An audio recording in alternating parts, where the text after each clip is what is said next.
One and only one. Hey guys, Chris here. So, I am working on some storyboard pieces for a portfolio that I'm building. I've done a couple pieces already, and this is, for the time being, the third and final one that I'm going to have before I start actually constructing the proper portfolio site that I want to do.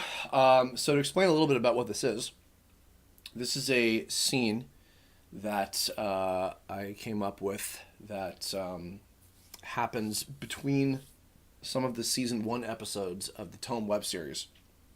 This is a new scene that I boarded that is between Zeto and Kizuna. That is between episodes, excuse me, episodes 3 and 4. So I don't have the dialogue in place, and I won't go into too much detail as to some of the stuff with this, but I basically went ahead and I did the key drawings for it, and I'm going to go ahead and clean them up and have them be as finalized as I can. And while I'm doing so, I'm going to catch up on some podcasts and stuff. I will have a link to each of the podcasts I'm listening to in the video description, as well as I'll post them in the chat. The first one I'm going to listen to is the latest episode of Heart of the Cards, which is Dan Green and Eric Stewart's podcast. So I just posted that in the chat, and that'll be in the video description as well. So I'm gonna go on mute and start working on these drawings. Feel free to chill out. I might chat back and answer questions maybe between things. We'll see. But otherwise, yeah, feel free to hang out and behold my hopefully improved drawings after 11 years of doing this show. So.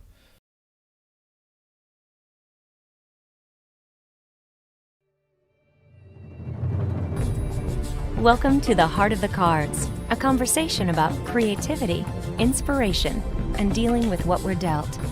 With your hosts, Dan Green and Eric Stewart.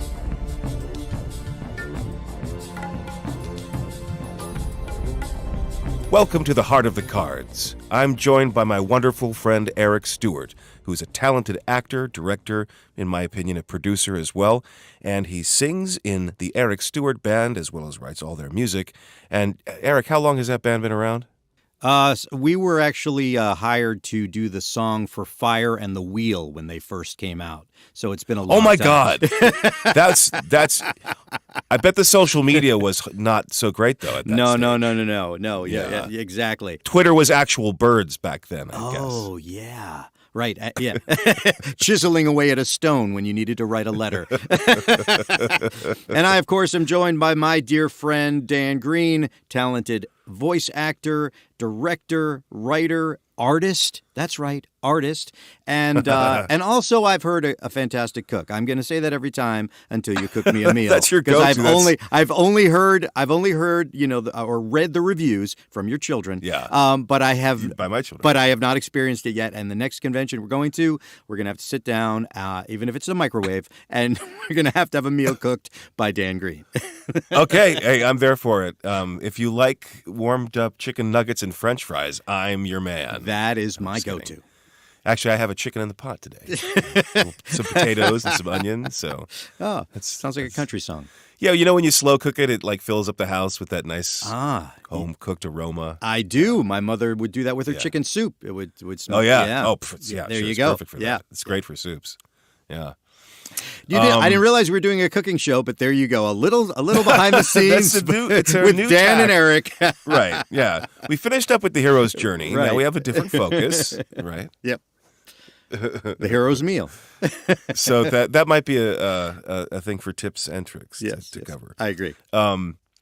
So what we are doing today is following through with the next step on the hero's journey after having had a wonderful episode where we got a chance to talk to our friend Veronica Taylor about things that are within the realm of this discussion of the hero's journey. And I think one of the most useful things about that is its universal resonance. Everybody gets it on a basic level, which is cool. And today we are talking about what is termed the temptress. Oh. This really doesn't have anything to do with women in particular. The gender is irrelevant. But the idea is that the hero will encounter another challenge to their quest, and that is the temptation of pleasure the temptation of things that anybody would enjoy having as a part of their lives that can divert them from the focus of their quest, what it is that they're trying to accomplish. Mm-hmm. And I know that I have very commonplace examples of that in my own life.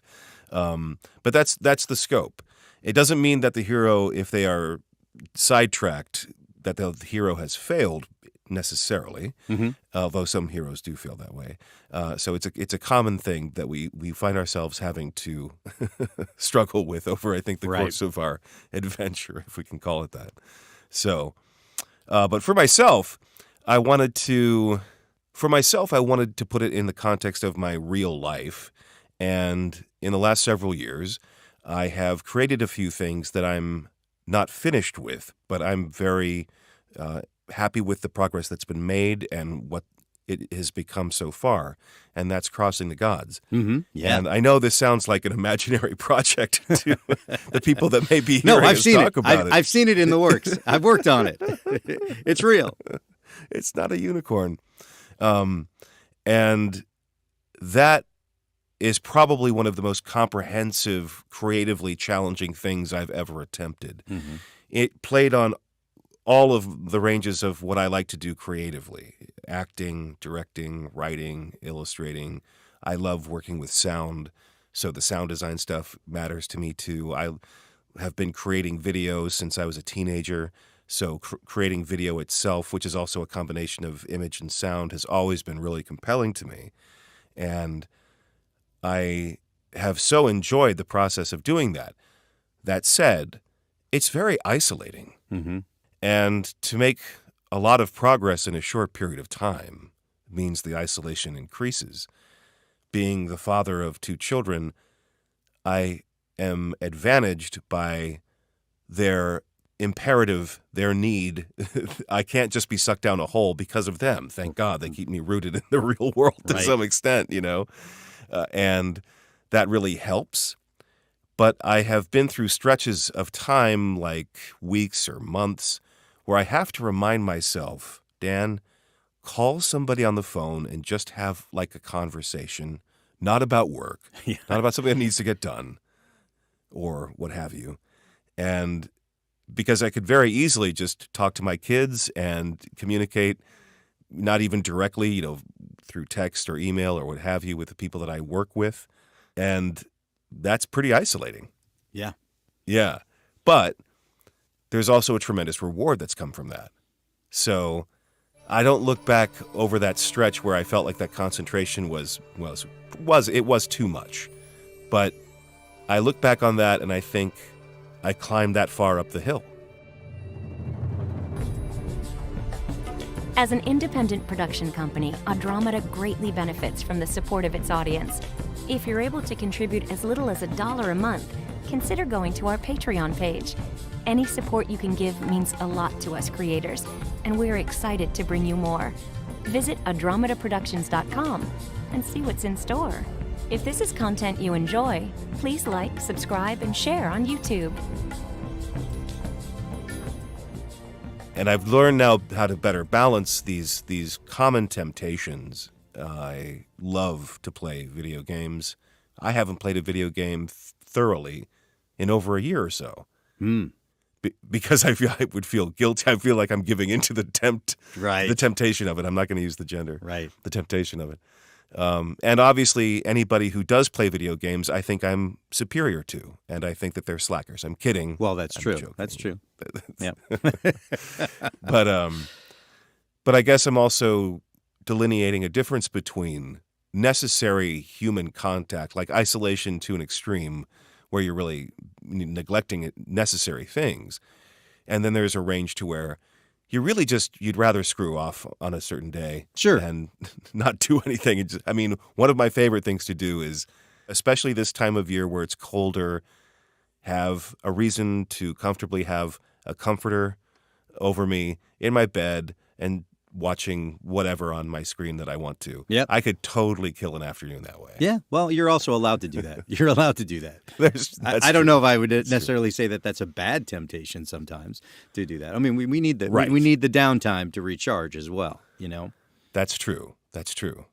And I think people, I was about to use the phrase "like us." I don't mean that in any exclusionary way, but we celebrate life. Mm-hmm. We are passionate people in the way that we express things, and it is fun, but it also gives relevance to it. Yeah, no, definitely. So you consider those distractions your temptress.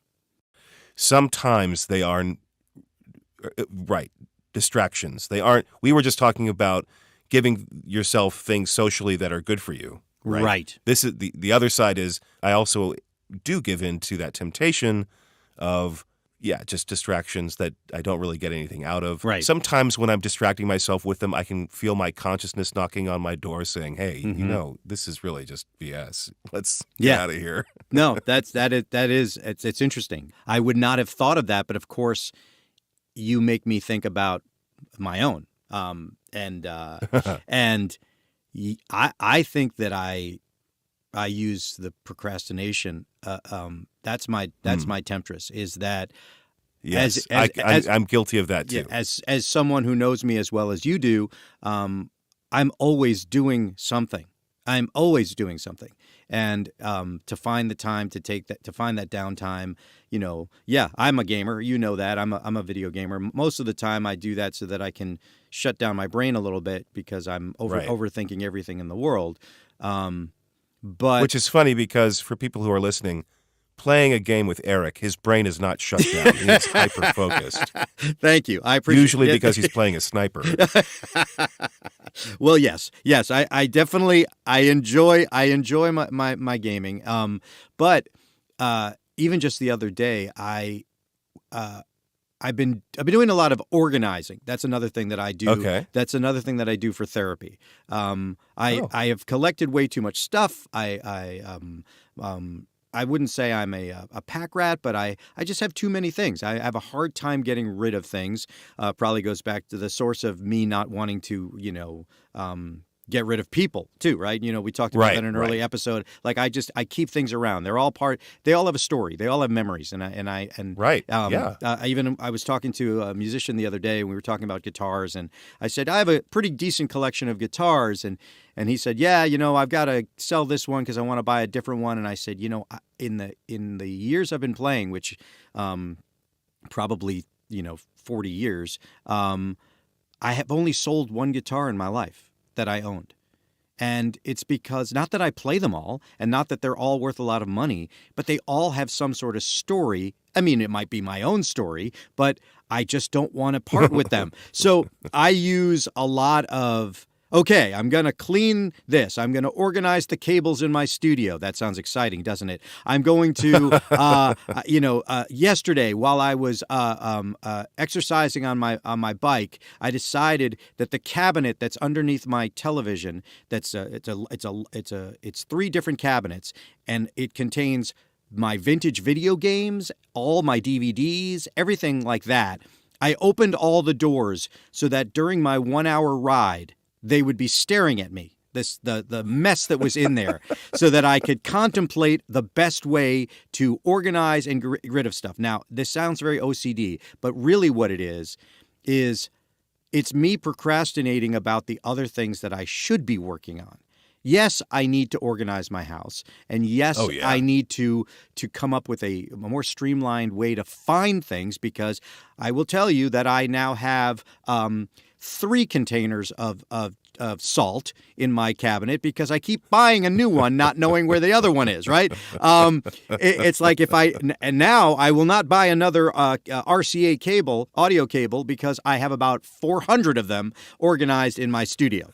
But I find that that's my temptress. You're off the track when you're organizing stuff when like I'm that. doing stuff like that, even though that is on the list of things to do, it is taking me away from the things that I should be doing. And when I say should, I'm talking about the creative stuff. I'm working on 2 songs right now, and it's frustrating because I haven't found the lyric that I'm looking for. And in that frustration, I go, well, then I'm just going to organize a cabinet. Like, yes, maybe I need to do that to clear my head, but I find that I'm doing that to avoid sitting Right. down and focusing. And Right. yes, doing DIY projects, and I just built this cute little pergola in my backyard. It's fantastic, and that's great. I love that I did that. But these are things that I'm not finding the focus and the energy and the creativity for the things that I really want to be working on. I don't want to sit around twiddling my thumbs. Right. I need to find something to do so that I feel like I'm still doing something, even though I don't think I'm doing what I should be doing enough of the time. Right. That completely makes sense. So that's been, and it's productive, but I am not a carpenter and I am not a home organizer. I am an actor and I am a musician, and these are the things that I want to be doing because I'm also much prouder of the final, even the process, but also the final product of that, more than I am, hey man, do you want to see how organized the storage containers are in my studio that contains all of my cabling? You know what I mean? Of course. Yeah. It's on a different order of accomplishment entirely. Yes. So not so much a person, but much more of things to fill my time. Right. And at least some people listening might be thinking, you do something that is productive and it does help your life. Mm-hmm. And it's not like you're doing terrible things to a cat with a fork. No. To quote Steve Martin. But he said it, folks. Yeah, I he don't said take it. any responsibility Dan for that did not idea. say it. And I also, though, completely understand that mental space you're in. I get a lot of illustrating done sometimes when I'm avoiding the audiobook that I don't want to record. Right. No, I get it. I do get it. And that's the other thing, is that it's very hard to turn on your creativity, like to schedule. It doesn't work like that. To schedule your creativity. I mean, here in Nashville, it's very common to schedule co-writes with people at a certain time. You'll say, hey, let's get together at 10 o'clock in the morning, sit down and write a song together. And I don't do a lot of co-writing. But one of the reasons I don't do a lot of co-writing is because I can't imagine, that's not how my brain works. The ideas that come to me, and when they come to me, are so random. It's a good thing I have a phone to jot notes down or quickly sing a little melody line that comes to me, or I keep my phone near my shower, so that I can immediately just push record and sing something that I've been working on, while I was in there. It's like, so to say, all right, at 10 o'clock for the next 2 hours, we're going to write a great song. Yeah, I don't think so. So I can only imagine with your drawing, and of course with the writing, your creative writing, when these ideas come to you, yes, you should be disciplined. You could say, I'm setting aside this time to work on stuff. And if it doesn't happen, then you could do something else during that time. But yeah, I don't understand the structured creativity. It's funny to me that you mentioned the writing in this context of procrastination. A little over a year ago, I wrote a short story I shared with you, Mm-hmm. and a lot of that was based on not doing some other things. And I remember as I was getting caught up in this short story, I titled "The Cure for Grief," Mm-hmm. but it's kind of like it's a sci-fi thing, and it operates more like a suspense story, I guess, on certain levels. Anyway. And I was doing that with passion and vigor, and it was really occupying my total focus. And I remember a whole day went by where all I was doing was working on it, and that day just flew past, which is sometimes a signifier of just how much you're getting out of the involvement. Exactly. Yep. And that, I guess, is an odd example in this conversation about temptation, because that was a worthy mistress, if you will. Mm-hmm. But the work, I guess it depends on how you look at it, because the work that I was avoiding doing, while technically a part of my career, wasn't fulfilling the quest of doing creative work that's gratifying. And that is a part of our responsibility to ourselves as artists, right? True. Very true. To challenge ourselves in that way. So, I don't know. So I provided, I muddy up the waters with that example, I guess. But, no, but I think that's valid too. That is valid. But I mean, you're talking about two people who do many different things for their creative outlet, and so I guess it's kind of hard to hear what we're saying as, well, I should be doing this creative thing, and I decided to go off on this tangent and do this to to fill my time, and then I'm going to come back to that other thing. But many people might not think that's necessarily a negative. And I don't think of it as switches. Well, I'm sure there's a lot of OCD people who are like, I love this man. Yeah, right. He procrastinates by doing all the things I adore. Right. And actually, I just directed somebody I taught in their demo yesterday, and they referred to themselves as a stress baker. And she had brought cookies to the studio. I love it. That was so sweet. But yeah, everybody can, has their thing. Oh, totally. But also this makes me want to ask, and of course you're under no obligation to answer. Mm-hmm. You were doing the voices of so many beloved animation characters in New York. You were directing the best shows, the most important shows 4Kids had. Right. Many people would consider that a pinnacle. And yet in this pledge to yourself regarding your creativity, for you that wasn't fulfilling that. No, and I mean, that's pretty much my second temptress. Was money. Yeah, was money because I had my wife and two kids that I was taking care of. This is my ex-wife now. She was self-employed, but it wasn't like, what she was doing was making a huge difference financially, but she was, very talented at what she did. But the burden was on me. And so my drive was, how many things can I do to make money so that my family never wants for something that they can't have? I felt it was my responsibility to take care of everybody all the time. And that also the downside of that was I never saw them, not because I was working so much, which became an epiphany of like that I need to change what I'm doing. But yes, being the senior voice director there for so many years, and I love directing. It's definitely something that I enjoy. I like to bake. You're very good at it. Thank you. I love to bake the cake in terms of putting the production together. That's very satisfying to me to take all these elements and say, well, how can I make this work as one cohesive package? Also running around New York City in between those sessions to auditions, or I worked for the Letterman show. I was doing stuff a couple of times a week for them, and I mean nonstop. I mean, I was racing down the streets and literally running down the streets so that I could get to appointments and then get back to directing or working on the cartoons as an actor.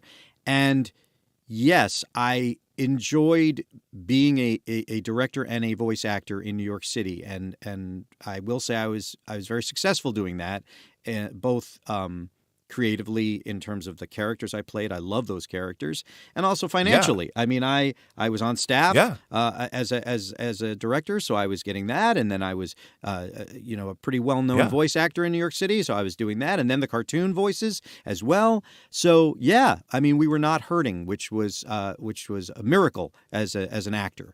Oh, absolutely. But yes, I was neglecting everything else that defined who I really was. And I think we might have mentioned this in an earlier show, but the short version of recapping that was, I used to sneak downstairs into the basement, which was tiny in my little house in Brooklyn, and sit on the washer dryer and practice and write at night so that I wouldn't wake up the kids sleeping in the house.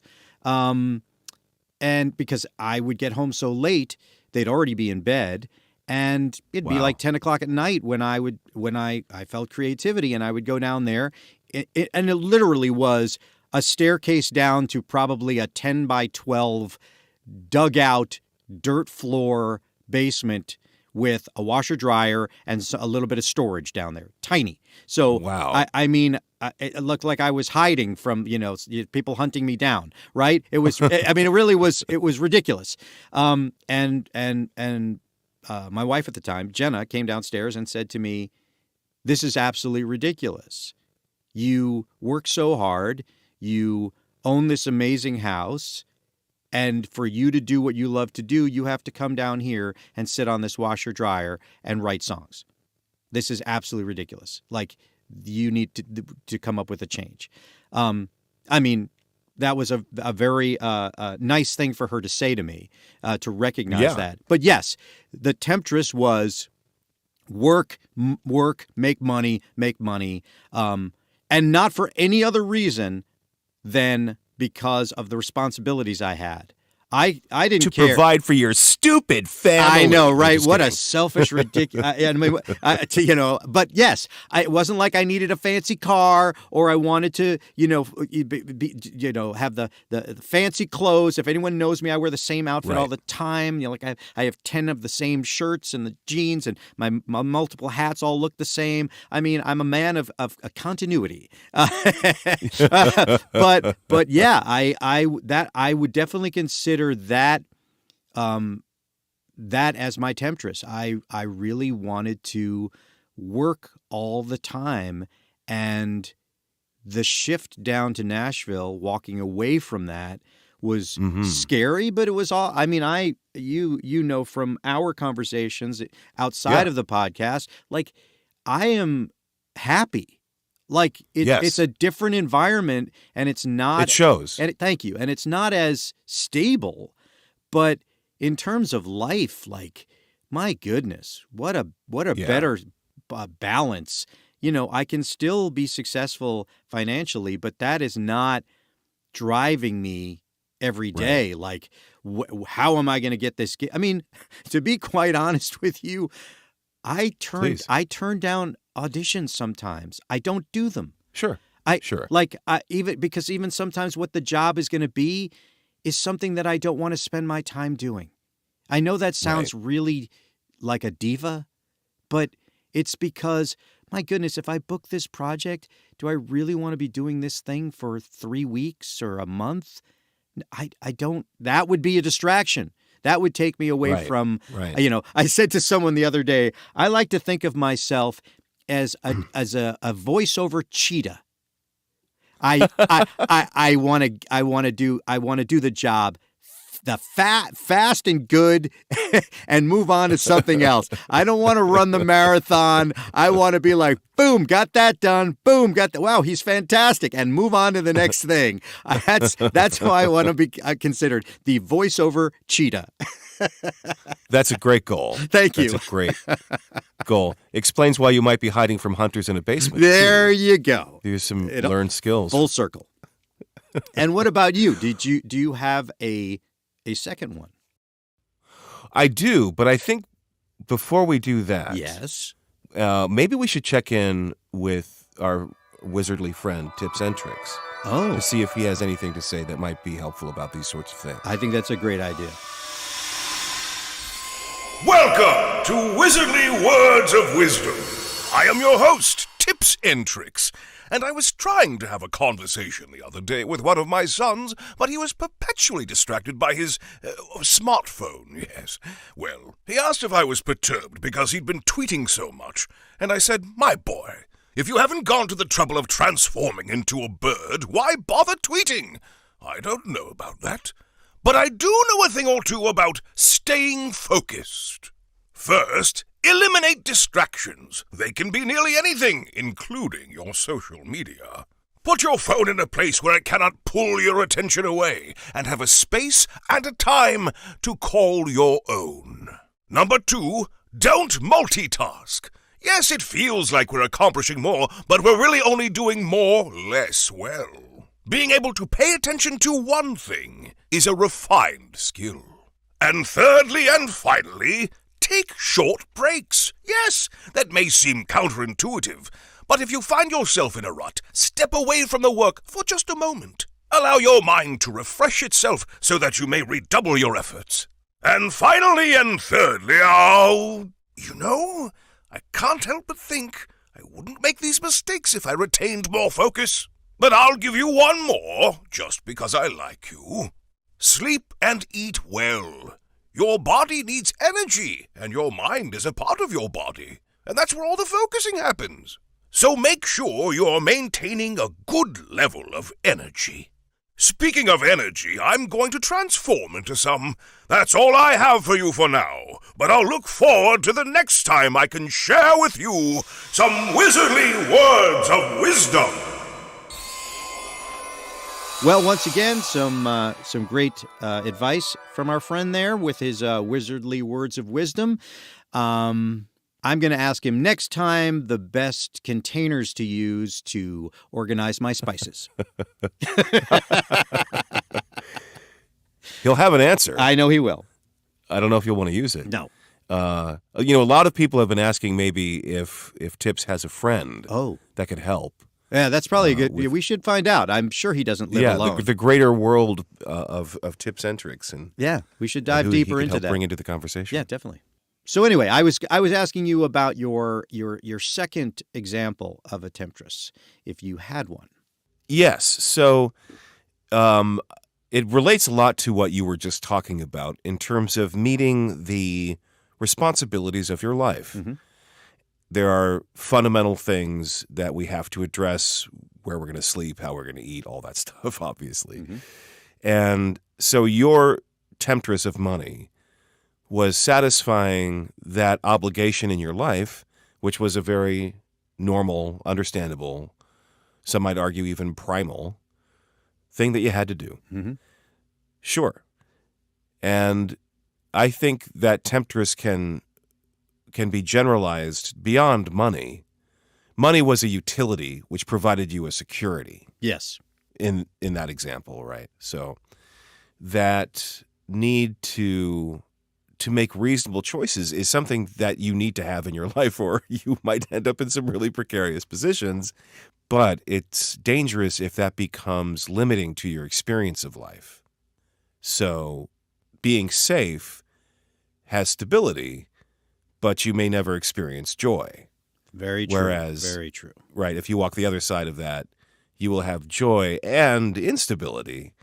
But to borrow a phrase from the Buddhists, life is suffering, so choose your flavor. Which one would you prefer? Mm-hmm. So that's a bit of a simplification, but I was thinking about something Veronica mentioned in her interview with us, following the path of the actor without even questioning it until after she graduated from her master's degree. Right. That's later on in life. So it was never something that she was consciously debating another option, against. And I thought about how when I was growing up, there were no actors in my family. She came from a family of actors. Mm-hmm. And the presumption of what anybody in my family might do for a career never had involved the arts before. Your mother, a dancer. Right. My wife's father sang, but her grandfather actually wrote some songs and toured with some bands and had something of a career as a musician. And my wife was also a wonderfully talented singer-songwriter. Very talented. So, yeah. And the lineage, and which is more than just, the person who's doing it, but that existence within the family, mm-hmm. that area was defined for both you and Michael. And I was more of outlier, but I was also supported. But when it came to making reasonable choices for my life, I thought for sure that acting was what I should do, but probably unreasonable, that it would be met with resistance, that I needed to have something else more predictable, expectable, commonplace, probably would have had to do with history or psychology or writing or something in there. And that probably would have been very gratifying to do on certain levels. I like all of those things. Mm-hmm.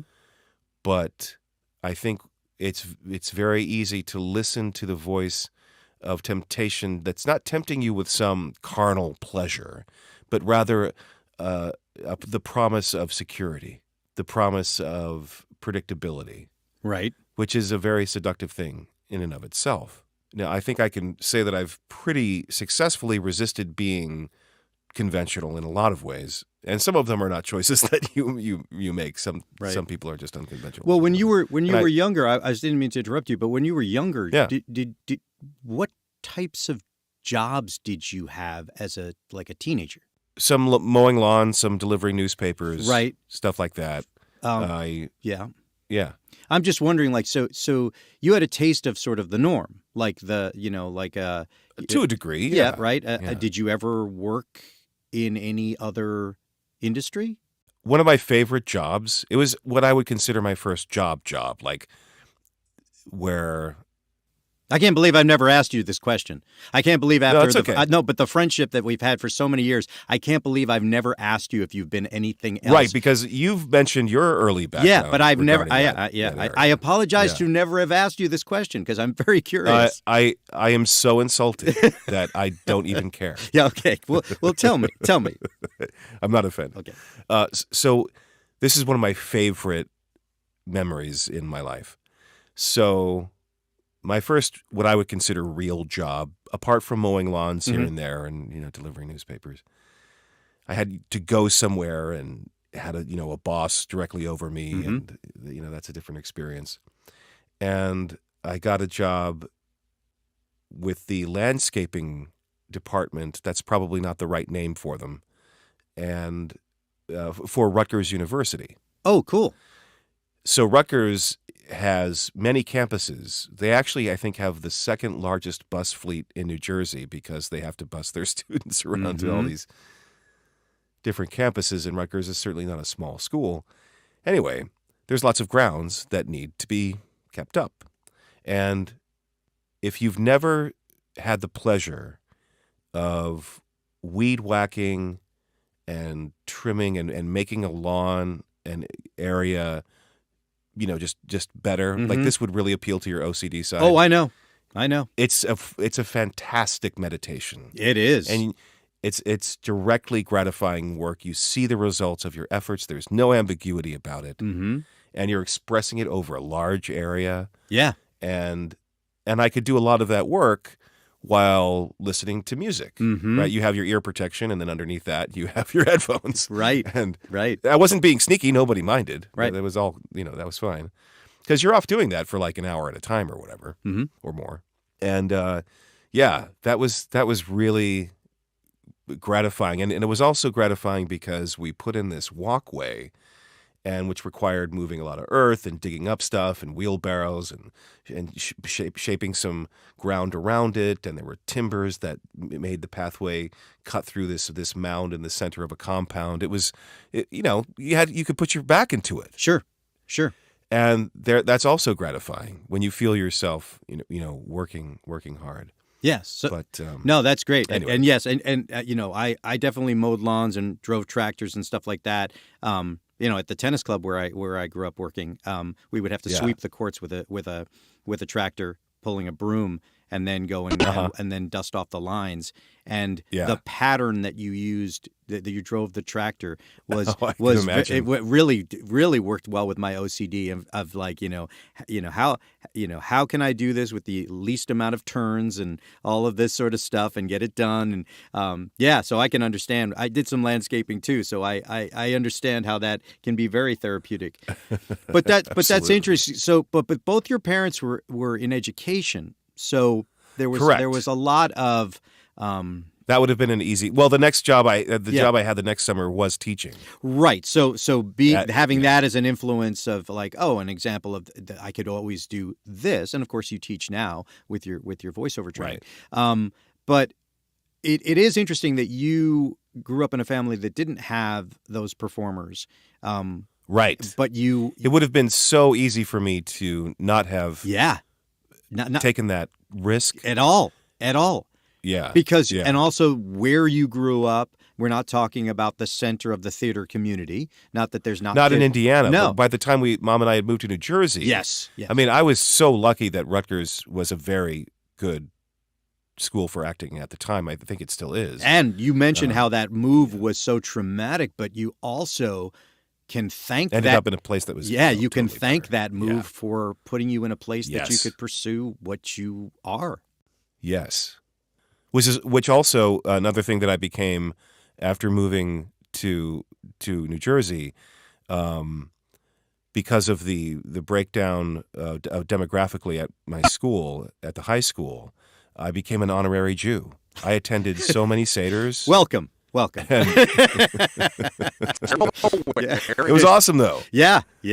Well, They were kind of impressed that the Christian, or humorously the goy, yes, right? yes. Actually knew about the Old Testament.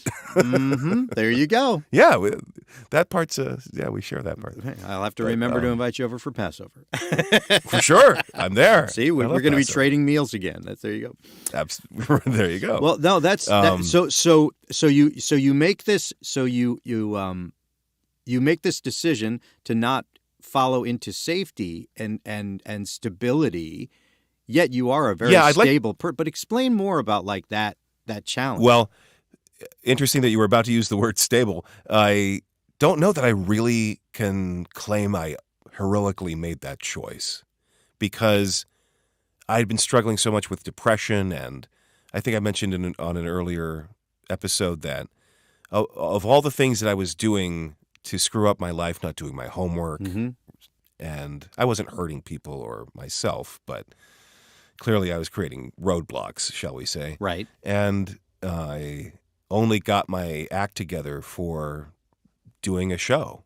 So to me, it became clear that was really the only thing that I got myself in gear for. I don't know if that's a courageous choice or simply calling things for what they are. And I could have, though, not pursued that. I could have not said I'm thinking about doing this to the head of the drama department, who was so influential in my life in my high school years. Well, I mean, do you think if it's still not heroic if it's not a conscious choice? I mean, do you have to be aware for it to be able to yeah, that's a great question. Right? That's because a great question. I disagree with that. I think you made this. I mean, your soul made this choice. You followed who you are, and I don't think at that age you were thinking, I know maybe I should be a teacher or a doctor or follow this because this is not going to be a stable choice. I can't imagine that you were consciously thinking that way. Right. But you also were not consciously thinking, all right, I'm going to go against the grain and put my head down and do this because this is going to be my career path. I just think that, there's learning an ability, like how to train in your whatever craft you're in, but there's also I believe what you are born with. I do believe it. There are things some talents that you are just born with, and maybe absolutely. And so this was what you were born with. You were born with the ability to act. And that's your stability. Like, that's your mental stability. As much as it's a crazy roller coaster ride, that's really your stability. Because if you were not doing that, you would be a mess. Mm-hmm. You would be a mess. It's true. If I didn't perform in any way, I would be a mess. Mm-hmm. I would be. I know I would. I know I would be. Yeah. Yeah. Yeah. And that's not to say that every show I've done back when I used to do theater was a constant experience of joy and, having blissful, uninterrupted experiences night after night. Of course not. Living what you believe to be true to yourself, though, is like nourishment. It's like oxygen. It's essential to your sense of feeling alive. Mm-hmm. And even in the not so great examples, you're still having some of that breath and there's this term I don't know if you're familiar with, but have you heard the term showmance? No. Okay, so this is a term to describe a phenomena when actors are doing shows and very often you're doing a show like that's out of town, right? You're doing it at some other theater somewhere across the country. So everyone's from somewhere else. You're all a part of that collective experience. And you're living the best part of your life. You're not doing your day job. Right. Your talent has been validated. You have a job. You're going to be doing a show. So you feel at your best in a lot of ways. And that has contributed to a lot of showmances, which is when people romantically hook up and decide to become married or whatever. I like it. I like it. As much as there may be, attraction and all of that involved, there's a healthy dose of that other almost pheromone of being in your element. And Sure. Yeah, if you're doing something that you love with other people who are doing what they love, that's definitely an attractive thing. It's an attractive talent is an aphrodisiac. Yeah, it's a great environment to be in. So I could definitely see that occurring. But that's a great phrase. that doesn't necessarily. I don't know if that really aligns with the temptress idea, but it's it could still work. It's funny. I had just one follow up to your example. Yeah, I was going to ask you. Do you have another? Well, one? I was going to say in terms of the temptress of that stability, or have you ever thought about doing something else since you've made this decision so early on in your life? Like, have you ever said, I'm done with this. I'm going to do this because it's just easy. It's going to be easier, or it's going to be, I'm just exhausted, chasing after the other stuff. Like, has that ever crossed your mind? Yes, it has. And one version of that is making the shift from doing theater to doing voiceover. Not that I regret that choice. But that was giving up one thing for another, and that decision largely being made by what was a more comfortable life. But what I wasn't sacrificing, which I'm very grateful for, was the chance to be active and engaged as an actor. Sure. As an interpreter of characters, as a storyteller. Yeah, well, you moved horizontally. I guess you could say that, yeah. And in many ways, there's lots more to be grateful for having made that shift. So, and you're good at both. And you're good at both. Well, thank you. You are. Thank you. I would say though that I have always wanted to be a comic book artist, writer, right? Or even as an actor, I wanted to be an actor, but I also wanted to write the story and be the director to make the whole cake. To trade off of one of your terms, and so. I could imagine being happy in my life, never taking the stage again, although I'd like to do that. I could imagine my creativity finding different veins to go through. Sure. But I don't think to me, it's all been a part of this grander experience. And some of these things I'm better at than others, obviously. So, but I've never felt like I'm going to hang it up and just be uncreative. No, I've never had that. I mean, if you said to me, you know what, I'm done with all this, I'm going to go do X, I'd be like, who are you? And what did you do with Dan Green? I'm going to get into realty. Yeah. Well, and for me, I mean, it's been a very, very long time since I have worked for someone besides myself. As a supervisor or as a boss. I've never been tempted to do something else. It's actually interesting. I remember when I first moved down here and I was here meeting Nashville, and I was trying to figure out, okay, well, I'm going to be doing the music and doing some other stuff remotely, but I really, maybe I should try to do some more directing with like an advertising agency or something like that. And I started to put together my resume, and I'm reading my resume and I'm like, wow, this is really impressive for like a very specific skill set. like I'm impressed, but I don't know if anyone is really going to understand what it is I do. Right. Right. So I think that ship has sailed in terms of, well, maybe you could get, I remember going through a really tough time, especially, right after my divorce, just financially and trying to figure out, where I was going to live and all of that. And someone said to me, well, why don't you just get a you could get a job at Home Depot. And there's nothing wrong with getting a job at Home Depot. But I'm like, I don't even think they would hire me because they would read my resume and say, we don't even know what to do with you. Yeah, you have no transferable skills, apparently. Right. So, so that was never an option. Not that I was ever looking for one, but I also don't think I have too many choices. Right. Well, that mirrors me pondering what's college going to be. I didn't really have – my grades were horrible. I mean – Mine too. Damaged my academic record so harshly. Yeah.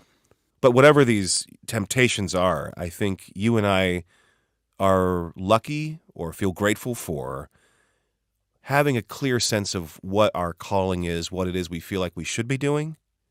That very first episode, The Call to Adventure, I think we know what that call sounds like. Yes. So we're aware of what those distractions or those divergent things are, because we have a clear idea of, what it is we're going for.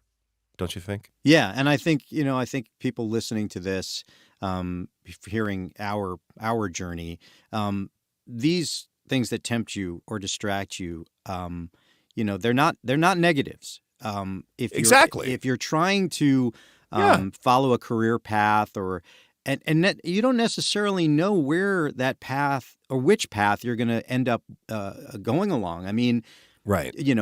I started off as, trying to be just play music, and it turned into a voiceover career.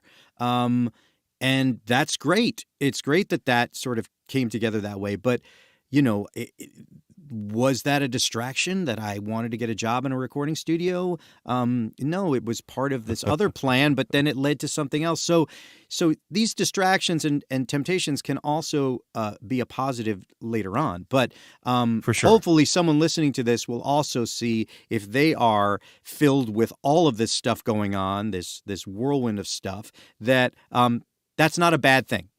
That's not a bad thing. It's better than just sitting around doing nothing. Yeah. It's a normal thing, too. Yes. Very normal. Yeah.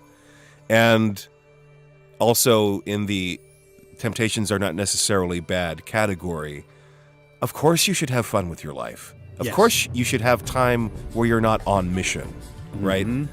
And, I just took my first vacation in 5 years. Well, wow. Okay, well, clearly you deserve it. I hope you.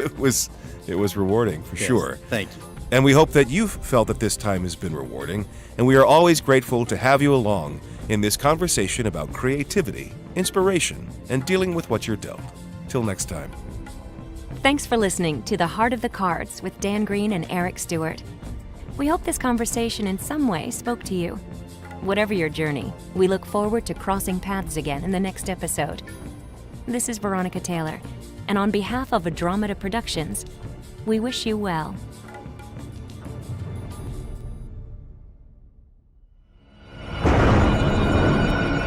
Andromeda, always a sound choice.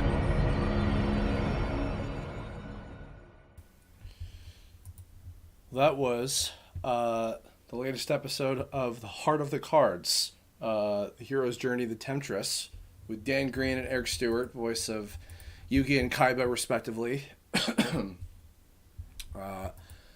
If you want to check out their channel and listen to the rest of their podcast, which I highly recommend, youtube.com/Andromeda Productions, link in the chat and also the description below. It's a great podcast, really, really wonderful stories about their life experiences and how they can apply to you. I've been really enjoying listening to that. So, the next podcast I'm going to listen to is a Dragon Ball podcast that I've been listening to for a long time, Kanzenju the podcast, hosted by Vegito EX. This is a review of the granola arc from the Dragon Ball Super manga. So I'll be tossing that on next in just a moment. This is Kanzenju, the podcast, episode 494 for the week of November 27th, 2022.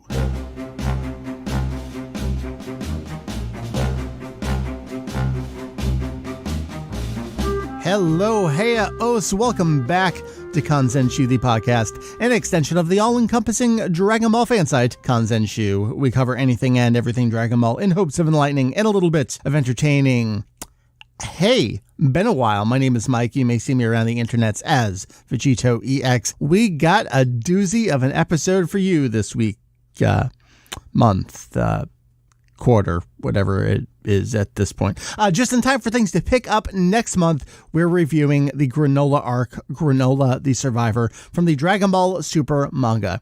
We're going to pick up partway through chapter 67 and then running over the course of about a year and a half through chapter 87. This is the latest story arc. It has come and gone. We're going to get into all the spoilerific analysis this episode. Two special guests will be joining me. Number one, Ken. You may see him around the internet as Detective X. And Ian, over in Japan, you may see him around the internet as Cypher.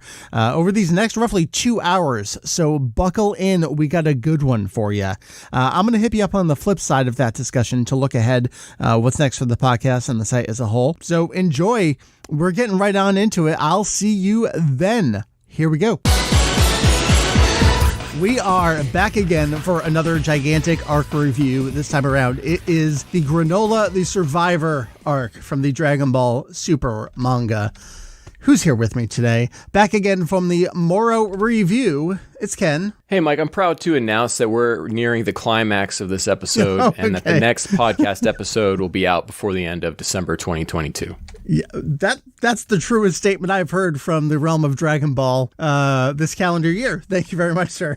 Back from the superhero review and various manga and production check-ins, Ian, hello, sir, all the way from Japan. Hello, I'm Ian, and the most important thing is believing in yourself and your convictions no matter what species you are. I've gathered the folks here. We are going to review the Granola arc. I want to set up the review. It's been a while since we've done a review, even though it was the last podcast episode, which was several months ago and was a review episode. But hey, how about them Dragon Ball Super arcs? How do we do it here at Kanzenju, the podcast? Well, we've traditionally reviewed Dragon Ball Super by arcs rather than by episode or by chapter. I say it's to give it a more holistic review with the full context. It also is only a single episode instead of doing multiple episodes, so that makes it slightly easier on me and incredibly more difficult at the same time. This one we're actually doing a few months late, in quotes. That said, I think it's perfect timing. We had even more time to stew about things than usual. The only other thing I kind of want to set up front is, let's say that just because we didn't say something doesn't necessarily mean we forgot it. The 4-hour overly pedantic episodes are absolute killer. But if you truly think something wasn't covered, hold tight on that. What this arc is, well, this was the second manga original story arc in the Dragon Ball Super continuity, and that sure is a fucking sentence if I've ever heard one. Following the Galactic Patrol Prisoner arc, which itself followed the Universe Survival arc / the Tournament of Power. This is going to be the quickest follow-up to prior podcast episodes that we've ever done. Ian, can you give us like the elevator spiel on the production behind this arc and maybe what was slightly different from before, and also in many ways what's old is new again? Sure. So in the Moro arc, we had it all but stated that it was not a Toriyama draft, as had been the case for previous Super storylines, but something that Toyotaro had really taken the reins on and then gotten bits of feedback and editorial improvement from, or I guess that Toyotaro had drafted and gotten editorial comments or additions from on the part of Toriyama. For the Granola arc, we know that there were story ideation meetings happening toward the end of the Moro arc. We heard those mentioned from various sources as that was wrapping up its serialization. And what came out, I believe the interview is actually included at the back of volume 16, looks like 17, was also published on the official Dragon Ball website. Granola had started out with a pitch from Toyotaro that was run through Victory Uchida, the editor over at VJump. They brought the idea of the character and the general scenario over to Toriyama, who then produced a full draft, or from their wording, a full draft, sort of in line with what he had done for the TV adjacent storylines. So the final version, which includes elements like the Hidas and the Namekians and some of the additional lore, that all came from Toriyama. So there is a full Toriyama draft for this arc in a similar manner that he would have produced one for the pre-Moro storylines. However, the initial seed coming from Toyotaro and coming from these V-Jump meetings is different from the TV-adjacent storylines. So I guess that's the sort of similarities and differences there. There was a Toriyama draft for this arc, but Toyotaro's presence here is higher than it would have been for, say, the first 3 storylines of Super. Yeah, I was joking a little bit about being pedantic earlier, but I do want to slightly go down that route. Is the word Ginnan that's being translated we're using as draft, but kind of serves as outline as well? The reason I bring that up is we don't have like literal storyboards from Toriyama. We have what people have colloquially referred to as like the paper napkin notes from Toriyama for this. Yeah, so he produced some sort of storyline draft. And yeah, the word used for that is Geran, which is the same word that was used for his unseen storyline drafts for the TV series arcs. Yeah. So yeah, the same vocabulary is being used here. The only difference that we have from those arcs is that we know there was an initial character and basic concept pitch that came from Toyotaro. So from the interview, it's at the back of volume 17. It was originally published on the Dragon Ball Super website, on the official Dragon Ball website in video form. Right. There were a bunch of storyline meetings between Toyotaro, Victor Uchida, and Toriyama. The character of Granola and the basic concept for the storyline was one of those pitches, one of the ideas that came up in those meetings. It was delivered to Toriyama. He took that and then provided this much fleshed out full storyline that he then handed back over to Toyotaro, and that became the basis for the arc as we see it. I know this is still a point of confusion for a lot of people, and Viz's English credits on the manga don't help, but the actual writer of every chapter, the person who is scripting and drawing it, is all Toyotaro. But an initial storyline draft in some form, however detailed or not detailed it was, did come from Toriyama in this case. Yeah, there's a separate article / podcast about Gensaku that needs to come just any day now. All right, I think that's a perfect setup for it. I want to talk about our reading experience a little bit. I always like to have a native reader on the show, and by native I mean not necessarily native, but as fluent as we're going to get. I can speak for myself. I'm reading in English. That's all I can do. So I've been reading Viz's English translation, translated by Caleb Cook, each month on Viz's official website. I also buy V-Jump because I'm a maniac. Ken, how about you? Yeah, I read it in English, the Caleb Cook version. I own the Tankobon in Japanese, but don't read Japanese. So yeah, English. And then, Ian, you're kind of like the flip side of that. You're also slightly maniacal buying things, but then also reading it. I live in Japan and buy the V-Jump magazine as it comes out monthly. So that's how I read these chapters initially. And now that I've reread it several times, that was also using the Japanese Tankobon releases. So I have only read most of this arc in Japanese. I've not seen most of the English unless something came up as a point of confusion. So I've spot checked it here and there, but otherwise, anything I say in my whole perspective on this is just coming from the Japanese version. If there's something really wild that comes up as a difference, I might have no idea. We're going to do something slightly different here. This is going to be a total surprise for the folks I have. Last time on the show, I guess I should set up by going all the way back to the manga review of Awesomeness. I would summarize each chapter. We would talk about them. For the arcs, we did summaries of the arcs. Last time around, I did a summary of the Moro arc. This time, I'm going to just blatantly steal from another podcast that I've been enjoying, which is Just King Things, a chronological exploration and review of the complete works by Stephen King. And something I love about their show is their impromptu, on-the-spot, 5-sentence summary of the book. You guys didn't know this was coming, and I flipped a coin, and Ken, you won/lost on this. So what you're going to give me here are 5 sentences to summarize the entirety of the Granola arc. Now, what's great about this is that you have full usage of parentheses, semicolons, colons, commas. I encourage you to use them, and I encourage you to vocalize them as you use them. Can I use M dashes? You sure can. And this will be the official summary of the arc on Kanzenju.com moving forward. Probably not, but... That is a large task. All right, let's go. All right, so sentence number 1. Cerulean, who wears a goggle and has sniper vision. Boy, he's mad about them Saiyans because he thinks they're responsible for the death of his mother and for, everyone. That's sentence 1. Sentence 1. Okay. All right. Sentence number Sentence 2. Goku and Vegeta, well, they're training again to kind of doing the same paths they've been on for quite a while. You thought Goku, there's a semicolon in there. Okay. Good. You thought Goku had mastered Ultra Instinct already, comma. No. Period. Okay.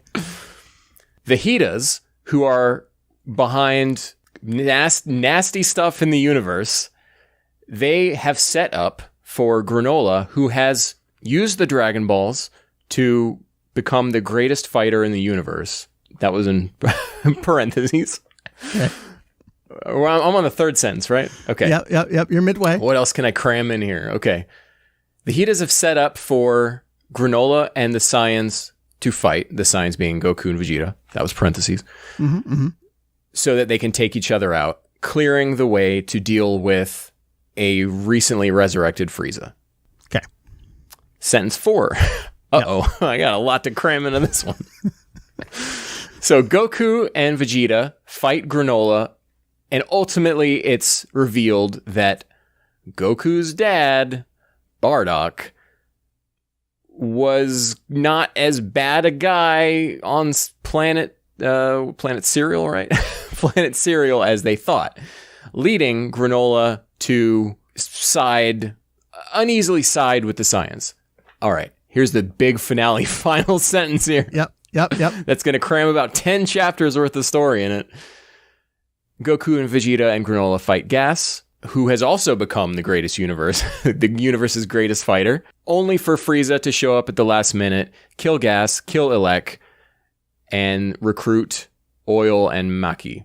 The end? Yeah, I'll give you a free the end there. That's the Granola the Survivor story arc. Thanks for stopping by, everyone. Had a wonderful time. All right. So now that we have explored the story of this story arc, I say we just get right into it. I want to start us off actually with character designs. And the reason I say that is because we know that was kind of the start of what may have brought this arc about. We're coming up with these characters. We're pitching characters and situations. Granola's an interesting kind of character. It feels like an amalgamation of Toriyama-esque designs. Not quite as if someone used a Toriyama character creator, but certainly took elements in. What does Granola feel like to you in terms of the Dragon World and its designs? Yeah. Well, I want to say when the design for Granola first came out, a lot of people did question whether it was Toriyama or Toyotaro. I remember a lot of debate about that. And we eventually found out that it was a Toyotaro original. He does look like a sort of pick and choose Toriyama design elements. I think he's probably one of the better Toyotaro designs just as far as looking like he's of a piece with Dragon Ball or with Toriyama's art because of that. But he looks exactly like...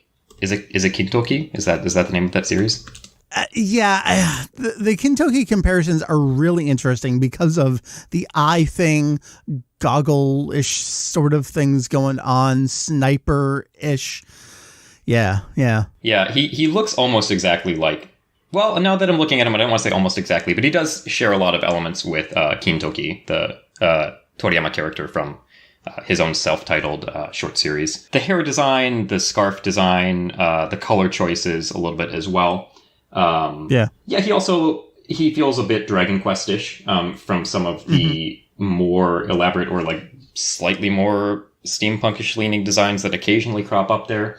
I quite like him. I think previous Toyotaro characters for me have felt maybe a little bit outside the normal realm of Toriyama's art or the normal realm of Dragon Ball character design. I think Moro especially. I do like him. He feels like he might be like a Dragon Quest like late mid boss somewhere. But yeah, he feels a little bit out of place. And Granola fits right in. He's probably one of my favorite non-Toriyama Dragon Ball designs, just as far as feeling like he's part of its world. Ken, looking at your just wonderful camera work here, I see you've got Granola almost front and center, just just absolutely loving Granola, huh? Yeah. So I can only speak of this from my own art experiences. You know, I've drawn a few Granola pieces over the years, I guess, of this arc.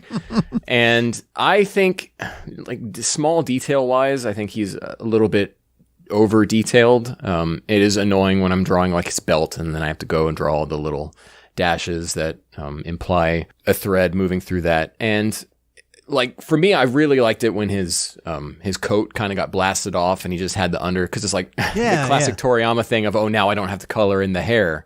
You know, it's now I don't have to draw all this extra details. And so him and the Hitas are skew on the side of over detailed for me. But having said that, you know, over the course of this arc, I fell in love with especially Granola. The Hitas, even, well, you know, I'll give it, I did end up liking Gas. Spoiler alert. What? So I design wise, a little over detailed, but not excruciatingly so. And Ian, the Hitas was a little bit of a point of contention in terms of design stuff in this arc, right? We have details on one of the back of the volume is interviews about the Hitas design process. So they were also Toyotaro, and he apparently sent back multiple drafts of their designs to Toriyama and had them rejected each time. So the four that we see are the result of much sweat and tears, it would seem. The thing about the Hitas is they... am I allowed to mention BoJack? They look a lot like the BoJack gang. I think it's kind of impossible to have consumed too much Dragon Ball fiction, as we all have, and not look at them and think, oh, they look kind of similar to the BoJack gang from Dragon Ball Z Movie 9. They wind up being distinct, and I think you kind of forget that comparison as you read onward, but yeah, at first glance, their whole blue-skinned pirate getup sure does recall them. They're fine. I think they're fine. I like Maki's design a lot. I like Alex's design. Yeah, they're all right. I would probably not peg them for Toriyama designs, but that's okay. Yeah. The other thing I want to mention about Granola is there were multiple interviews where Toyotaro, when talking about his character design, would mention his like desire to create an Ikiman, like a handsome character design, a handsome male character. I think it came up when he was talking about Shirasu for the Super Dragon Ball Heroes home port world mission. He designed the villain for that game, who's this like chiseled jaw squid hair man. That was his first noted attempt at an Ikemen or like handsome man design. He also brought it up when he was talking about Merisu from the Moro arc. And I don't think he ever quite hit it. I think Granola might be his successful handsome man design. He finally gave us that handsome man he'd always been striving for. So I just want we got there. I feel like when you talk about characters and designs, I immediately go over to also Monaito. I guess that's going to be the localization we go with for that name, although there's arguments for other stuff there. But then that immediately takes us into Namekians. And if you want to talk about Namekians, this arc, you have to talk about lore. Ken, something we talked about with the Moro arc was just how fast and loose Toyotaro played with stuff. But then knowing that this is a Toriyama draft and that Toyotaro doesn't always feel comfortable kind of playing with this sacred kind of stuff, whereas Toriyama's like, I don't care, we'll just do whatever we want. I mean, we've got Namekians coming from another realm, apparently, to Universe 7, not originally going to Planet Namek and splitting off, and we've got this other dude with his own set of Dragon Balls, and they don't have a reactivation time. You can just go use them again. Just go get them. Toriyama's going back to the Bardock well again here. I kind of don't know what the question is to set up this next part of a conversation, but it's just the Dragon Ball lore that no one seems to care about, yet at the same time, like, can't stop explaining the specifics of it.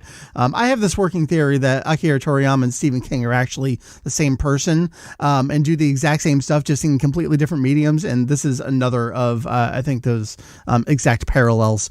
So I'm just going to leave it there. Someone please talk to me about the Fast and Loose lore here in this arc. Yeah, Mike, we finally opened up the Namekian Book of Legends. We're getting into it. Yeah. We're learning more. These are a group of people who came from an unknown place, landed on different planets, Planet Namek and Serial, and maybe there's a guy on Zune hanging out where the Pui guys can't see him.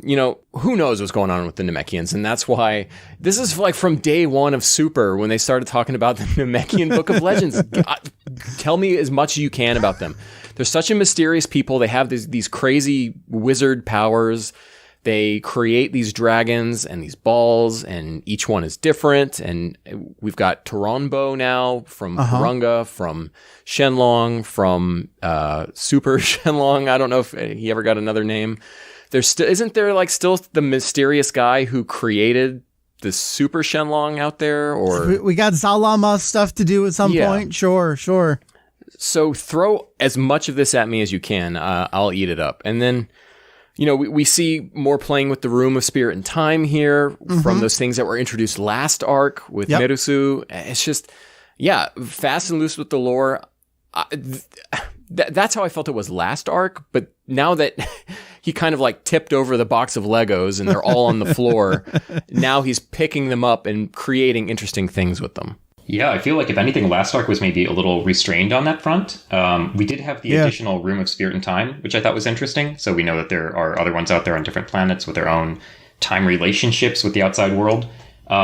We did get new lore about the angels and a little bit more about, I guess, Yardrat, if that counts, just fleshing out what had happened there with Goku's training.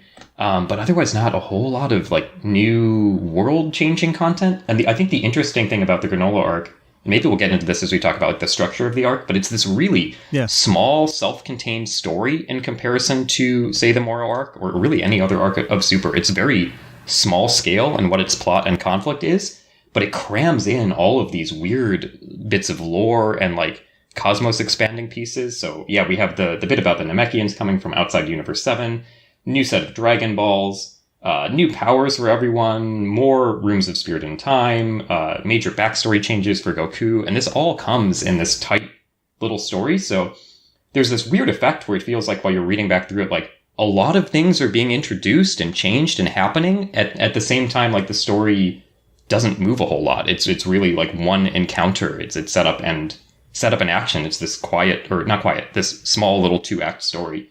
So I think that relationship is interesting. It feels like a lot's happening or being introduced while not a lot is happening. I think this arc felt much more like a movie retelling than anything. Like you said, it's a small, self-contained story. It's really only Goku and Vegeta. You have cameos from, I even wrote it out here, Bulma, Chi-Chi, Galactic Patrol prisoners, Mori, and Eska. And then you have Beerus, Whis, Bardock, and Frieza all playing different roles in the story as well. But beyond that, it's very few characters we know going on kind of very quick adventure. There's really only 3 big brawls. There's the first one with Granola, then there's the first bout with Gas, and then the second bout with Gas. And I have a bout with Gas right now. So let me ask about the action choreography in all that for a little bit. I feel like something we're always talking about, has Toyotaro's artwork improved? What is his paneling like? I actually really want to call out the most recent reread I did today on Granola versus Super Saiyan God Goku. For some reason, that really got me this time. Just something about the action and the flow of that fight and the facial expressions. I feel like that was one area where he really got me, and it felt perfect. In terms of action, Toyotaro is at the top of his game right now. I started when I started my reread, I started at 65, which is the beginning of volume 15. So it's the last 2 chapters of Moro. Sure, yeah. Which is some of the most incredible stuff in that entire arc with the Ultra Instinct versus Ultra Instinct fight. Yeah. And how that's when Toyotaro kind of unleashed and said I'm comfortable with doing 1-panel pages. Yeah. Which he hadn't really done before. And so his understanding and comfortability working around a page now is top notch. His art and anatomy, Toriyama knew how to break anatomy in the right ways. Toyotaro knows how to break anatomy. I don't know if he knows how to do it. We still got those sliding necks every once in a while. As far as the action in this arc, I'm going to agree that this is probably the best we've seen from Super. I think there are multiple candidates in this storyline that I would pull out for my favorite fights visually, just as far as how fun it is to read them. One of my issues with Toyotaro's action had been a missing sense of speed in a lot of cases. People tend to call out his over-paneling in terms of adding unnecessary reaction shots, which he does do here and there. But I think the more detrimental thing that he would do would be he tends to like in between movements a lot more than Toriyama would. Toriyama's like choice of moments to show is very Spartan. Like he'll show one action and then cut to another one, and you understand, because he's so talented, like you understand what the flow between those two actions is, but he doesn't show you like someone mid punch throw or like mid kick extension. The movements are just happening in the panel already. Toyotaro does a lot more of those in between movements, which have the effect of the action is really clear. I'm never confused by what's happening, but it feels slow. And I think that's something he really overcomes this arc. He does it here and there. He has a couple of other pitfalls. One of them is like breaking the 180 rule in like film on some of his actions. So there are shots where, this is really specific, but I'm looking at page 66 in volume 17, I think right now, which is, Granola versus Vegeta, in Super Saiyan Blue. And Granola punches him down a river, and then the angle changes, and you see Vegeta being pushed away, and it's like hard to readjust what you're looking at there. It feels like if you'd kept a consistent angle on Vegeta flying down this river, it would have felt faster and easier to keep track of. He has those, like he has his over... What should I say here? He's successful, I think, in a lot of the action here in showing more movement than Toriyama would, but not losing the speed. So some of my favorite fights in this arc, Vegeta versus Granola, especially once Ultra Ego comes into play. Goku versus Gas is great after Granola versus Gas, and Granola versus Gas is also great. Those just the movements when Gas is like bouncing away and throwing the shuriken at him, or Gas popping up behind Goku with the hammer in that one part. Just a lot of characters doing like sudden quick movements without these overly detailed like in between bits of movement. There's another bit that I want to call out where in the first chapter of Ultra Ego Vegeta versus Granola, Granola is shot up in the air. He flips around in the top of the page and is aiming his fingers down to shoot toward the ground. And then Vegeta just appears behind him and clocks him in the back of the head with a knee. And that sequence feels so fast, and it's just so snappy. And we're getting a lot more of that in the action in Super now. You know, one other thing I want to call out, last time on the Moro review, we talked a lot about the format of it being monthly in 45 pages and needing to end on a cliffhanger, and that it would sometimes feel like we had the same amount of content as a 14-page chapter, but spread out over these 45 pages. And I want to call out chapter 73. It's Granola versus Blue Goku. There's actually 12 pages before there's any substantial dialogue. It's all just fighting and flying around and stuff. And that, for me, brought to mind a recent chapter of Yoshitaka Nagayama's Super Dragon Ball Heroes Ultra God mission over in Psycho Jump, where I think I tweeted about this. So there's something like 20 pages with zero dialogue. Was it Jiren versus Bardock or Broly or something like that? And it reminded me of that, where I thought it was super neat over in that manga, but then over here it was just like, all right, we're flying around, we're doing stuff. And I feel like Toriyama would have just gotten to the point there, but maybe Toyotaro doesn't have that that benefit of doing so here. And I can't think of any previous arc or fight where there's been something that long without any dialogue. There would always be someone chiming in. Therese brought this up on the Moro review. Like, Goku's always saying some stupid dialogue, and like it actually kind of felt out of character that he would just like yap during the middle of stuff. But those 12 pages, they stuck out to me. This arc, more than any other, I think does feel like what would have been a weekly chapter in Dragon Ball has been extended into a 40-page monthly chapter in Dragon Ball Super. And it has its pros and cons. The pros are that we're getting these really great action sequences, and I'm not sure if it would find time to do them in the same way otherwise, but yeah, I think especially the TV adjacent arcs of the Super manga really felt like 3 chapters of Dragon Ball smushed together, sometimes more, as far as their pacing. And at this point, it really does, going back to Dragon Ball, what would have been one chapter there as far as the balance of like action and development and then a cliffhanger, the same type of content is extended over these 40-page chapters here. Yeah, in rereading this arc, this is not the same manga that I read month to month. Yeah. And we touched on that with Moro too, about how different of an experience it is working through Toyotaro's storytelling as one go rather than on month to month. Because I know with this arc, especially in some of the gas fights, it was like, okay, well, we're doing this fight, not a whole lot's happening, and yeah, there's some action and it was cool. I'll see you next month. But going through this in one go, it's just, I didn't feel that at all. Everything felt like it was happening at a proper clip. And when I was reading it, I'd read like 4 chapters before bed, and then I'd be like, oh, I kind of just want to stay up and keep reading this. Totally different manga. It's really interesting because I mostly felt that same way. So I've reread, or I should say, I've read this arc 4 times. Once was month to month. Once was, I think, before the final chapter or 2 came out, I reread everything ahead of that last chapter. I've read the entire thing last week, and then I read the entire thing again like 2 hours before we started recording. And each time it was a wildly different experience. When I read it last week, I was kind of with you, Ken, where it was, I just keep going. This is great. And then earlier today, I got up to when gas powered up, the gas powered up fight. That was kind of my breaking point earlier today, whereas I gotta just be done at this point. I think some of that's on you for... Well, sure. Yeah. As far as my reading experience, I read it month to month in the magazine. I read each volume as it came out in black and white, and then I would read them again when they came out with the digital colorized version. So I built up to multiple rereads through that, and then the other week I went through it in just about one sitting, start to finish, which was the first time I'd done that since it ended. And yeah, quite a different experience. I do feel like it reads differently in serialization versus in one go. Yeah, in serialization, there were a lot of oddities. So the setup for this is quite extended. We have 6 chapters of basically all exposition, sort of building up to a fight.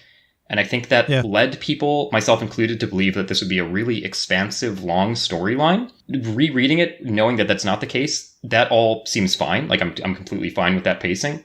But the expectations there versus what it was actually planned to be, I think, threw a lot of people for a loop. And it made the fight chapters and later chapters harder to interact with in serialization because we kept waiting for it to get to the next act of the story, or we wanted to find out where this like grand storyline was going.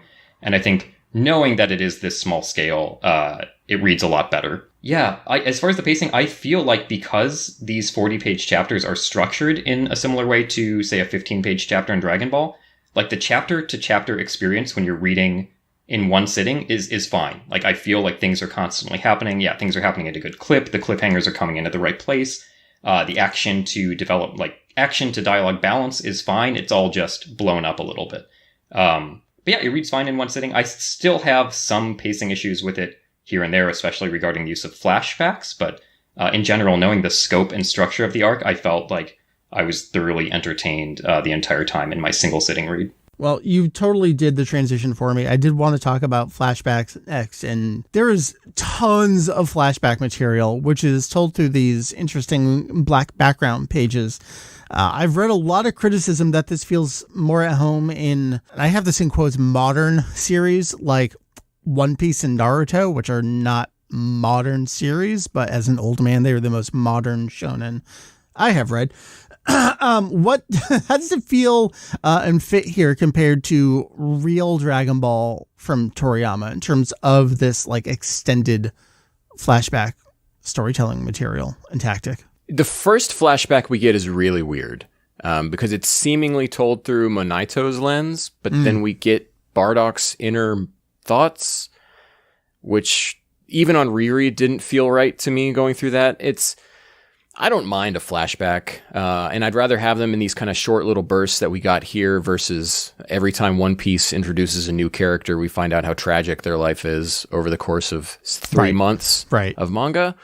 So if we're going to do it, let's do it short and keep it sweet. So this is okay. But yeah, Dragon Ball was never a flashback manga. And can't even think of one from the original series that would have been in. Anything that comes to mind in terms of like iconic flashback stuff is TV series footage. Like I think of the insert song Mind Power and Trunks kind of going down that off-colored area and him looking back like that's a television tactic as opposed to a Toriyama tactic. Yeah, I think every time the original Dragon Ball does something that could even possibly be called a flashback, it's like one panel. Like there'll be like a one panel illustration to indicate that someone is talking about that. Namely Bardock. Yeah, Bardock, that happens for Piccolo Daimyo's backstory as well, when Kame-san he's first revealing the backstory of Piccolo Daimyo. I think we get one panel that shows a silhouette of Piccolo Daimyo, and it just says, oh, this Demon King lived 300 years ago. We fought against him, and that's all you get. Yeah. Do you read Boruto? Yes, I do. I love Boruto. Does it feel like that? I don't know how to even ask that question. I've seen, especially when we got Giant Spirit Goku at the end of the last arc, people are like, that's just ripping off the Naruto things. Is this Toyotaro kind of just being our age and watching that stuff and ripping from it and its tactics? No, the stuff that happened with the big, chakra beings in Naruto is quite different than that, and hasn't really happened in Boruto. It was, the basic idea of a big energy kaiju self is there, but it's implemented differently. Yeah. And I wouldn't even say that it was such a brief thing in Naruto that I wouldn't say that was any kind of major influence. So is flashback stuff that's just what they do these days? Or is it something that you think someone's really invested in doing and feel strongly about? If it's a storytelling tool you got, use it, I guess. Yeah. All right, sure. I think it's fair game. I think one thing be intended to break up the main action. They're positioned in a way so that the long Bardock flashback falls between rounds 1 and 2 with Gas. And so it feels like it's meant to be sort of our interlude, right? Like the material that comes between round 1 and the rematch. My only issue with it, I guess, is that it doesn't really function in the same way that actual downtime chapters would, because they're still mostly action-based, and we're not in the present, so it doesn't feel like our present storyline is going anywhere. So for that reason, the pacing around those does feel a bit odd, and it maybe doesn't quite fulfill the role of break that it was meant to. I think the content of them is just fine. Maybe they run a little long. The action in them is not a particular highlight, I don't think, but it's fine. There's some content choices in them that I like, which maybe we'll talk about later. As far as pacing with the flashback chapters, my only issue, and I'll just call this out really specifically, is the long flashback with Bardock. We begin and end one entire chapter in flashback, which really did get me on a serialized read. It was like, oh man, I really want to see what we're doing back in the present. That was when it felt a little long in the tooth to me. And even coming back for single sitting reads, the chapter break there feels like a misstep, because we have Goku remembering his parents at the beginning of this flashback. We spend an entire chapter there, and then we don't come back to Goku until the following month. So it's been 2 months real time, or 2 chapters, since we saw him have that first reaction to remembering his parents. And it feels like the interesting stuff there is really happening in the present, and we're spending so long away from it and spending a whole cliffhanger without getting back to it that feels a little bit odd, even now. But yeah, that's as much as I really have to say as a negative about it. I want to stick with Bardock for a bit. He's such an important part of this arc, was certainly not something I expected going into more Dragon Ball Super. I feel like it kind of ties back to a now older Oishi Toriyama interview where Oishi asks if we'll ever see Bardock again. Toriyama's like, nah, he's dead and he's not that strong. So unless we get flashbacks, it's like the stuff that Toriyama says in these interviews will come back again. You don't know if it's going to be in next year's movie or in a story arc in a decade's time, but it just boggles my mind that this stuff is kicking around in his head somewhere. It reminds me a lot of the way that folks describe Shigeru Miyamoto and ideas for Mario games, where they'll plug away at something in a game and discard it, and then you'll come to find out that something you played 20 years later actually started in some old game that they never quite finished. And Bardock's back again in flashback footage, and maybe he's not that strong, but maybe he is a little strong. Again, I don't know where to take the Bardock discussion here. It's just the same conversation as it's kind of been since Dragon Ball Online, an episode of Bardock, where is this the same Bardock? Does Toriyama have the right to assassinate the perfect evil Koyama Bardock from forever ago? We could kick that dead horse until there's truly nothing left. So with that in mind, let's kick that dead horse a little bit more, Ken. I think it's okay to have a bad character have a good moment. You know, my favorite bad guys are the guys who sometimes will team up with the heroes, you know, in comic books and whatnot. Sinestro does that a lot. But you've got a Bardock here who is good for reasons even he doesn't understand. Mm-hmm. And then that same Bardock, Toyotaro makes like a crucial mistake here. Yeah. In that he opens this Pandora's box of drawing a visual connection between Ultra Instinct Goku and Bardock from 40 years ago. Right. In which their aura is the exact same style and their hair is shaded in a very deliberate way. And yeah, I saw an article about this on comicbook.com, actually, confirming that. I wrote it under my pen name, but that's not true. I would never. But it's just, Bardock is, in my opinion, the hands down the worst part of this. Every page he's on, every element that connects to him could have been done much better in a much more concise way. He's not needed. His impact in what happens with Goku and his, well, I'll just use my emotions with Ultra Instinct isn't clearly explained. And no, I'm team hashtag anti-Bardock. Comment below if you agree. So I'm going to have to get at this in a few different ways. So the first, I guess, lens on this, the first scouter lens I'll put over this is just use of Bardock as an existing character and a fan favorite character. If I never see him again, that's fine with me. If I never see him again, it would be too soon, right? I'm not a huge fan of just bringing characters in because there's existing love for them. That definitely goes for like ancillary characters like Bardock or Broly. But even characters in the series, like I never want to see Yamcha again if he has nothing to do. I just want to see like characters that the storyline is interested in and that feel organic. So in that sense, yeah, I don't need Bardock to be there. But also in that sense, I feel like he actually has something to do here. So as I'm saying that, this is also probably, I don't know, like TV special Bardock is fine too, but this is the most interesting that like manga Bardock or Toriyama's concept of Bardock has ever been, just in the sense that it's the first time he's ever been a character at all.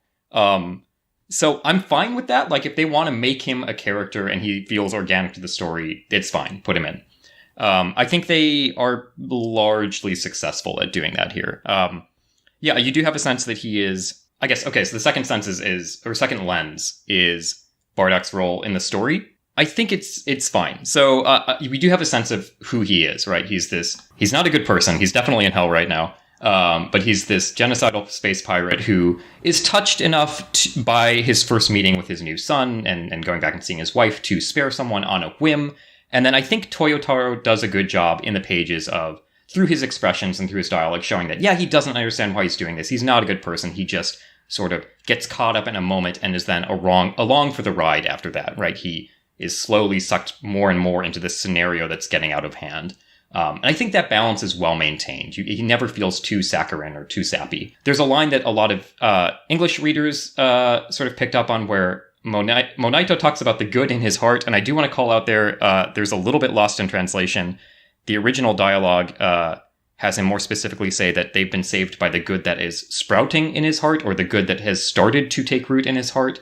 So there's not so much of an exoneration for him there. Monaito is just grateful that he had this whim in this moment and was able to save someone. He's hopeful that could happen again in the future.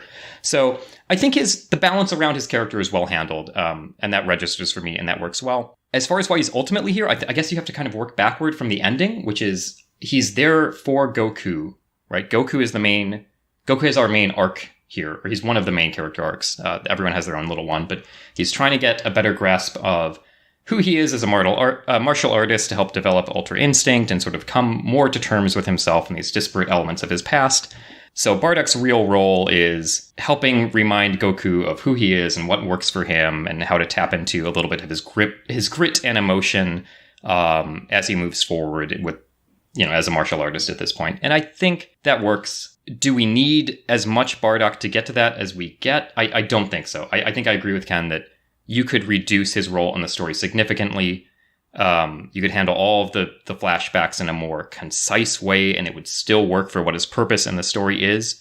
So in that sense, yeah, it feels like they run a little long and they're there because, hey, you know and love Bardock. So it's a push-pull. I think what we get works. And I think I guess if I tried to break it down at the end, I know I'm rambling a little bit here. If I read this having no idea that Bardock was a character outside of this comic, would I feel like the flashbacks were oddly paced? And I feel like I would a little bit. His role works well enough that I would understand why he's there. It wouldn't feel super jarring, but I might have that little like inkling of why are we spending so much time with this guy? Was that really necessary?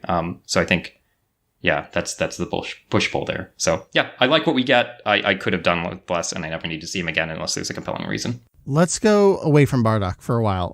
Let's talk about some of these main characters. We have Goku and Vegeta. I want to talk a little bit about the dynamic of Goku and Whis versus Vegeta and Beerus. I think there's some great elements there. Beerus is also one of those characters I feel like Toyotaro just loves drawing. He's got those little grins and looks to the side. I feel like he nails them there. The scene of Beerus walking away being like, if you happen to come follow and watch and see something interesting, by all means, there are some bits there between them that are just absolutely golden. That panel is so good. The character acting in the Beerus scenes is great. That panel especially. Yeah. Talk to me a little bit about our respective duos here. I really love Beerus getting involved because it's almost like he's jealous. Of what the connection that Whis and Goku are getting, and the way he's taking Vegeta by the hand and being like, okay, you and I, we both have our own attitudes about things, but we both secretly want to work together and develop this relationship. And when I wrote 3 pages of notes here when I was going through things, and when I finished writing everything, I still didn't have a good lock on Ultra Ego and how Vegeta gets to that point. And he says, to Granola, he says, a god of destruction taught me that power derived solely from instinct is unbounded. And I'm like, wherever is that said? And so then I go back earlier, specifically today, with a pen, and I'm going through the Beerus chapters looking for it. And Beerus does actually spell this all out extremely early on in the arc. And both, to go to the relationship that both sets of these characters have, they're so rich and they're so developed by this point in almost 10 years of storytelling with Whis and Beerus that we know how rich everything is between them. And Whis and Beerus both set up everything for Goku and Vegeta and the journeys they take through this entire arc. That is all set up in the first few chapters with them. For detailed of Whis being like, I'm an angel, I'm always doing this. You're not. Right. You got to find your own way. Vegeta being like, hey, you need to get everything out of your head and you need to just think about destruction. If you want to ever be like me and have these powers that I have, and that's what Vegeta gets to do when he's fighting Granola and being like, oh, my family's not here. I can just go wild. And so all this stuff is set up perfectly. And it's just, I don't think you could have ever done this until I guess at that point would have been 7 or 8 years down the line with Whis and Beerus, who feel like, how did we have Dragon Ball without them? Yeah, I agree. They're really, one thing that the Super manga has always done well is I think it has really tight focus on what the themes of its storylines are. So like Ken was pointing out, everything that Vegeta and Goku are struggling with in the climax of the arc is something they talk about with Whis and Beerus. So Goku's struggling to find his own path forward as he's using these angel techniques, and Vegeta sort of suffering under the burden of not just his own guilt, but taking on everything the Saiyans ever did. And Beerus is telling him to get that out of his head and focus on destruction. There's the revelation that Beerus had a hand in Planet Vegeta's destruction, and that's part of him getting at, it's not fate that you don't need to feel like you have all this weight of fate on your shoulders. It's all about people making their own decisions. Yeah, I like all that as set up. And I like that Vegeta doesn't fully get there as well. Like, he attempts to clear his head and think only of destruction, but he has that moment at the end of the fight with Granola where he says, I couldn't really revert to that. Like, that's not who I am either.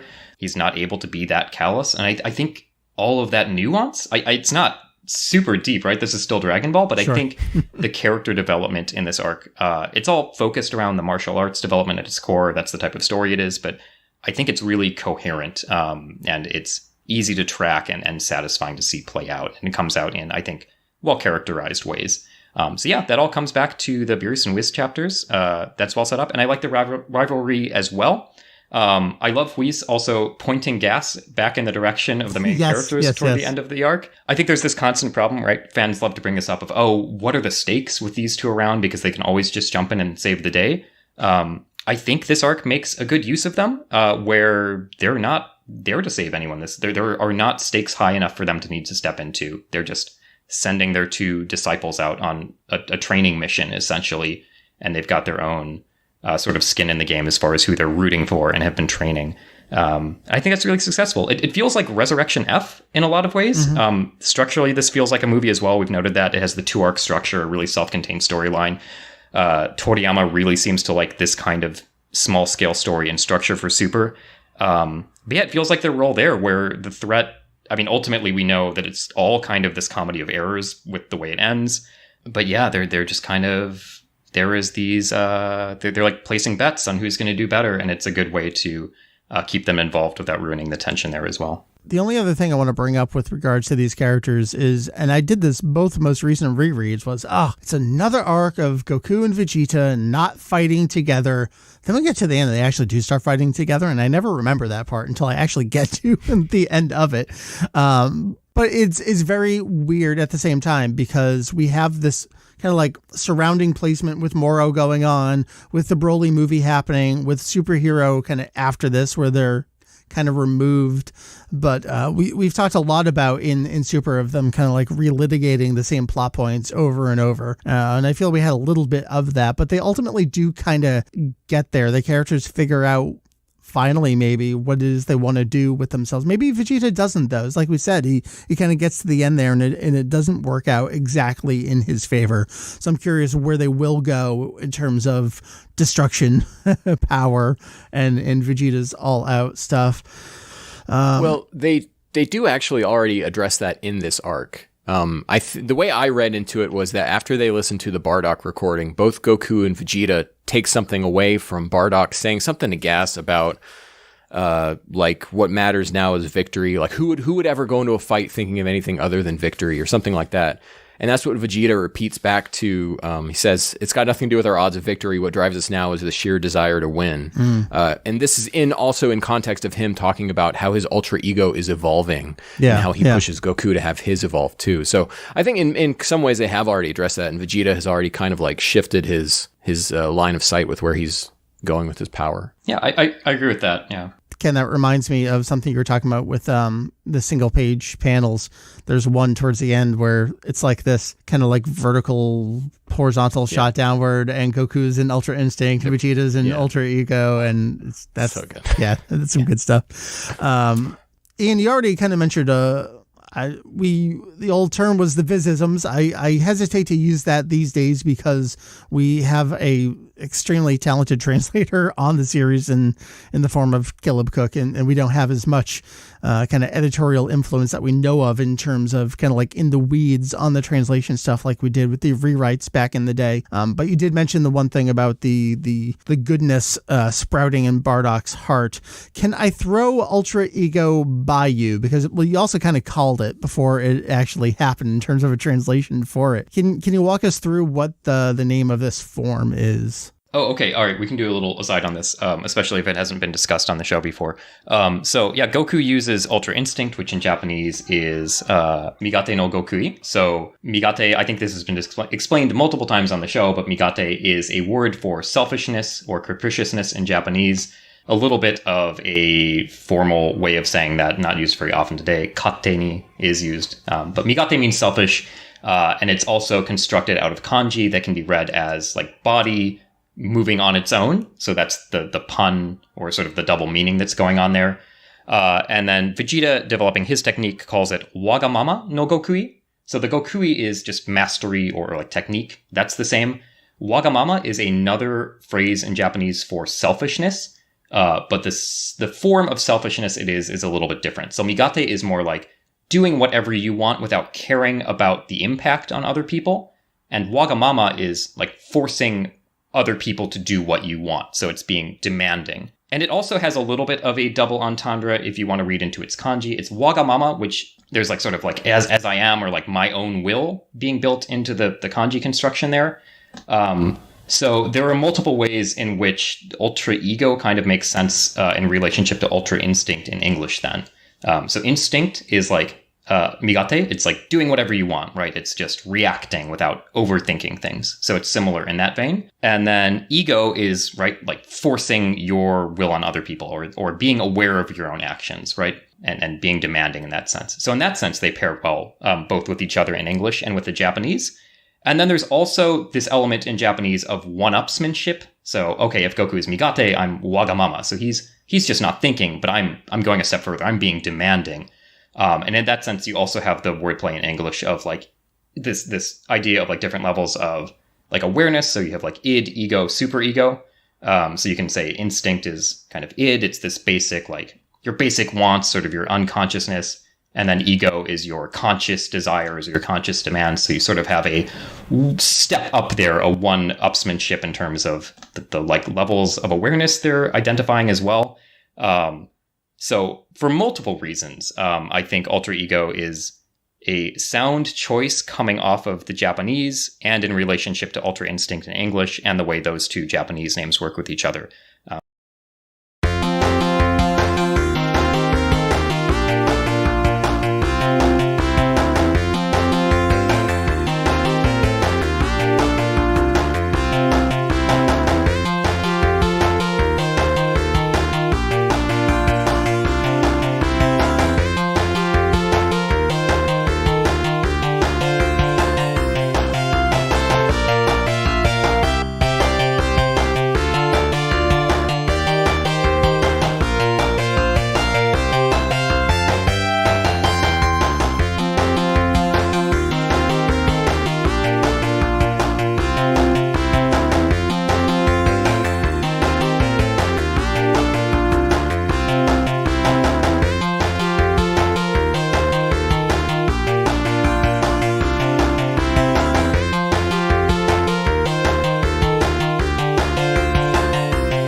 So yeah, all around, I think it's just a good way of adapting that given the existing presence of Ultra Instinct. Hopefully that made sense. That was a lot to throw out there. No, what I want to remark on is that it's a really concise translation, especially as someone who is catching up through One Piece. And we have these phrases being tossed out, depending on which translation you're reading, as something like the color of the supreme king. And then sometimes they talk about hockey or just willpower itself. And there are a million different ways to phrase these things.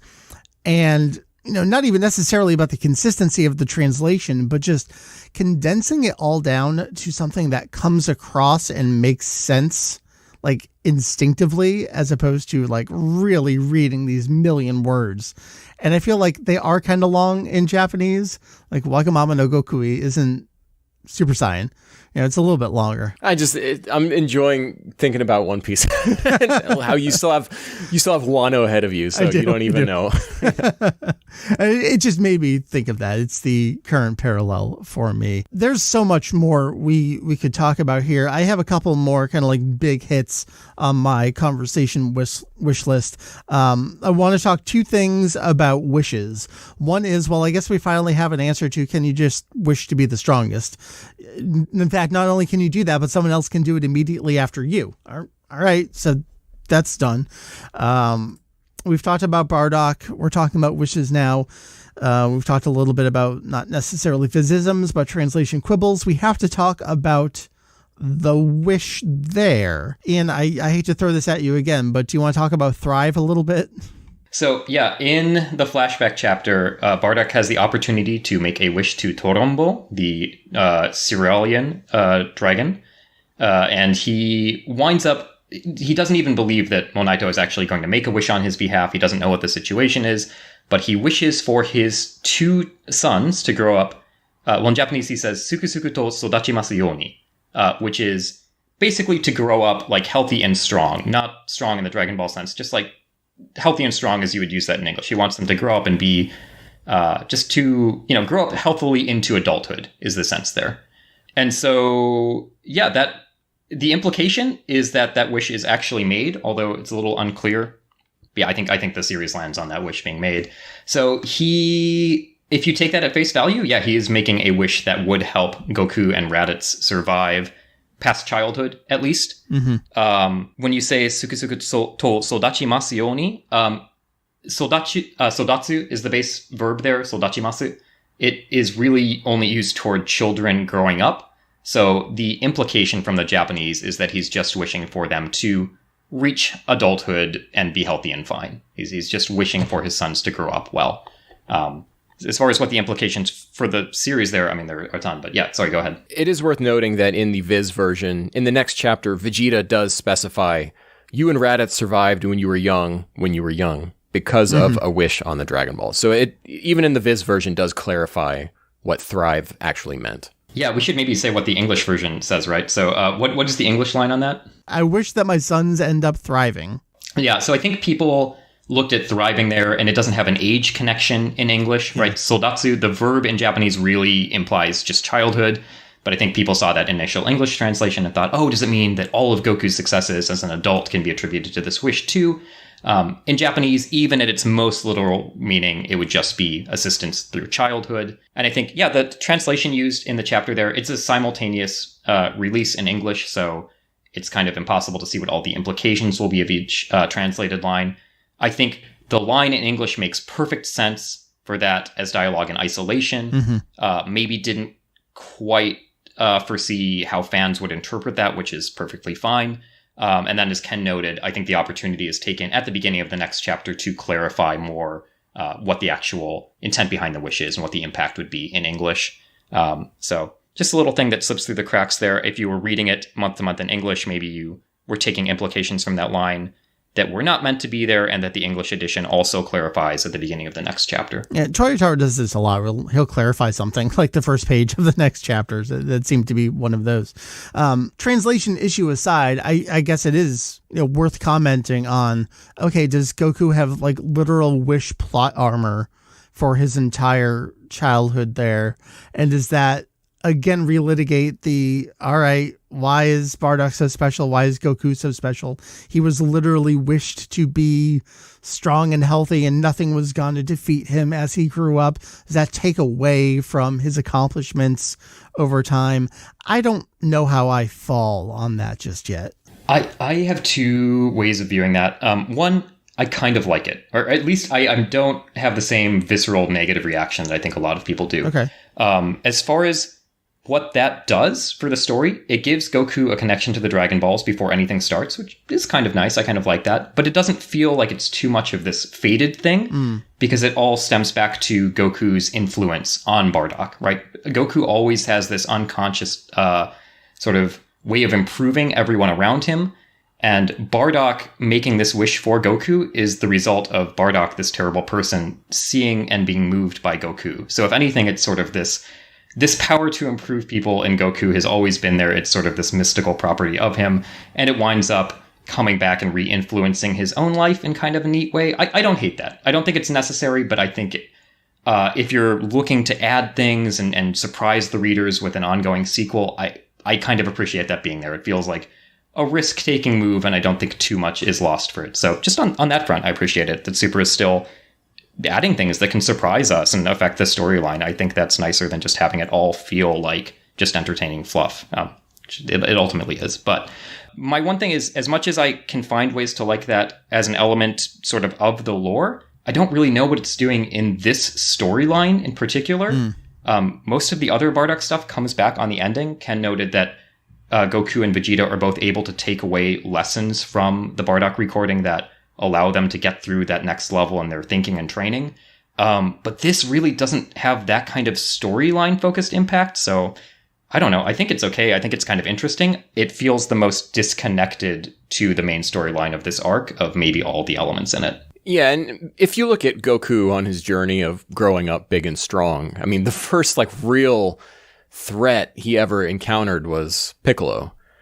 You know, beyond that the Red Ribbon Army were a bunch of jokes, and so beyond that was a tournament, and Pilaf, of course, is another joke. So, and did Goku ever really have any major luck moments in that Piccolo arc? So to me, it's this again with a lot of the Bardock stuff in this arc. Tao Pai Pai. He has one major, two major luck moments in Red Ribbon and Piccolo Daima arcs.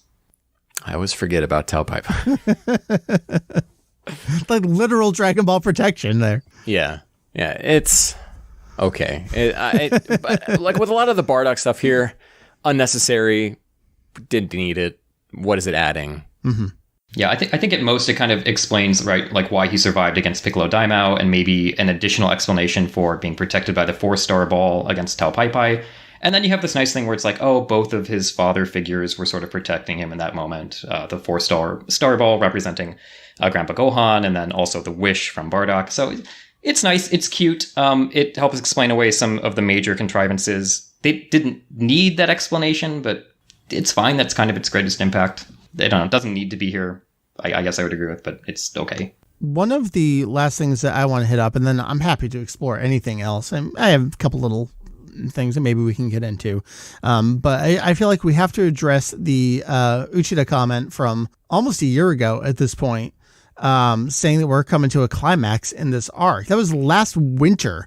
The most recent post we had on it was a weekly Dragon Ball video, I think back in January. And then we still ended up going more than half the year with this story arc. Previously, when Uchida had mentioned a climax with the Moro arc, we only had 1 or 2 more chapters, and then we transitioned away. Ian, as someone who's read a lot of Uchida's words, heard a lot of Uchida's words, do you think this was just an unfortunate misstep or a miscalculation or misspeaking in some kind of way? Yeah, I would definitely say that was not a smart choice. I think introducing the idea of the arc wrapping up so early impacted the way a lot of people interacted with the serialization. Yeah. Because it felt like we were just waiting for it to end every chapter. And I think the way the gas fight goes, especially, stuff is constantly happening. I don't feel like those chapters are super badly paced as far as the action. Yeah, it created this atmosphere where people were just waiting for it to wrap up, waiting for the next big development. And especially when that comment was dropped, we didn't even necessarily know we were in the climax of the arc. The fight with Gas hadn't really started yet. So I think that took people by surprise, whereas maybe the idea of that being the climax would have felt more natural if we'd read just another chapter or two. We would have been able to sort of suss out the structure of the arc a little bit better on our own. I don't feel like it did the serialized reading experience any favors. And it was definitely something that people were that people were aware of while they were going through the end. And I think that's unfortunate. I would say letting this and its pacing play out on its own would have done it a lot more favors. Yeah, I didn't feel it at all in my rereads. In fact, I had almost forgotten about it entirely until I was going back and just looking at some sources on things. I had totally forgotten about it until like a few hours ago when I was listening to past podcasts to refresh for this one. Yeah, so it's like an unfortunate piece of like a place and time kind of thing, but I think it'll ultimately have no real lasting impact on this story. And then we got to an unprecedented hiatus.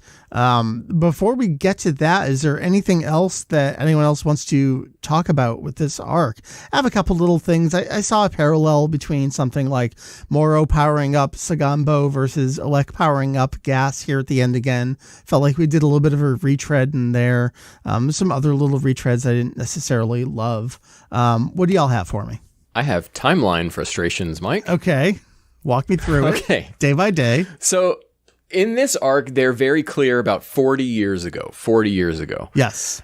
Which they actually corrected at some point on one dialogue, at least. There's a correction in the digital colorized edition only for one of those timeline speech bubbles. Yeah, someone said 50 at some point, and they changed it back to 40. So I think 40 is like the baseline we're going with here. Right. So to get into the weeds with people here. All right. So 737, age 737, we're on the age calendar, which does have an equivalent to the Gregorian calendar, but I'm not going to get into that here, okay?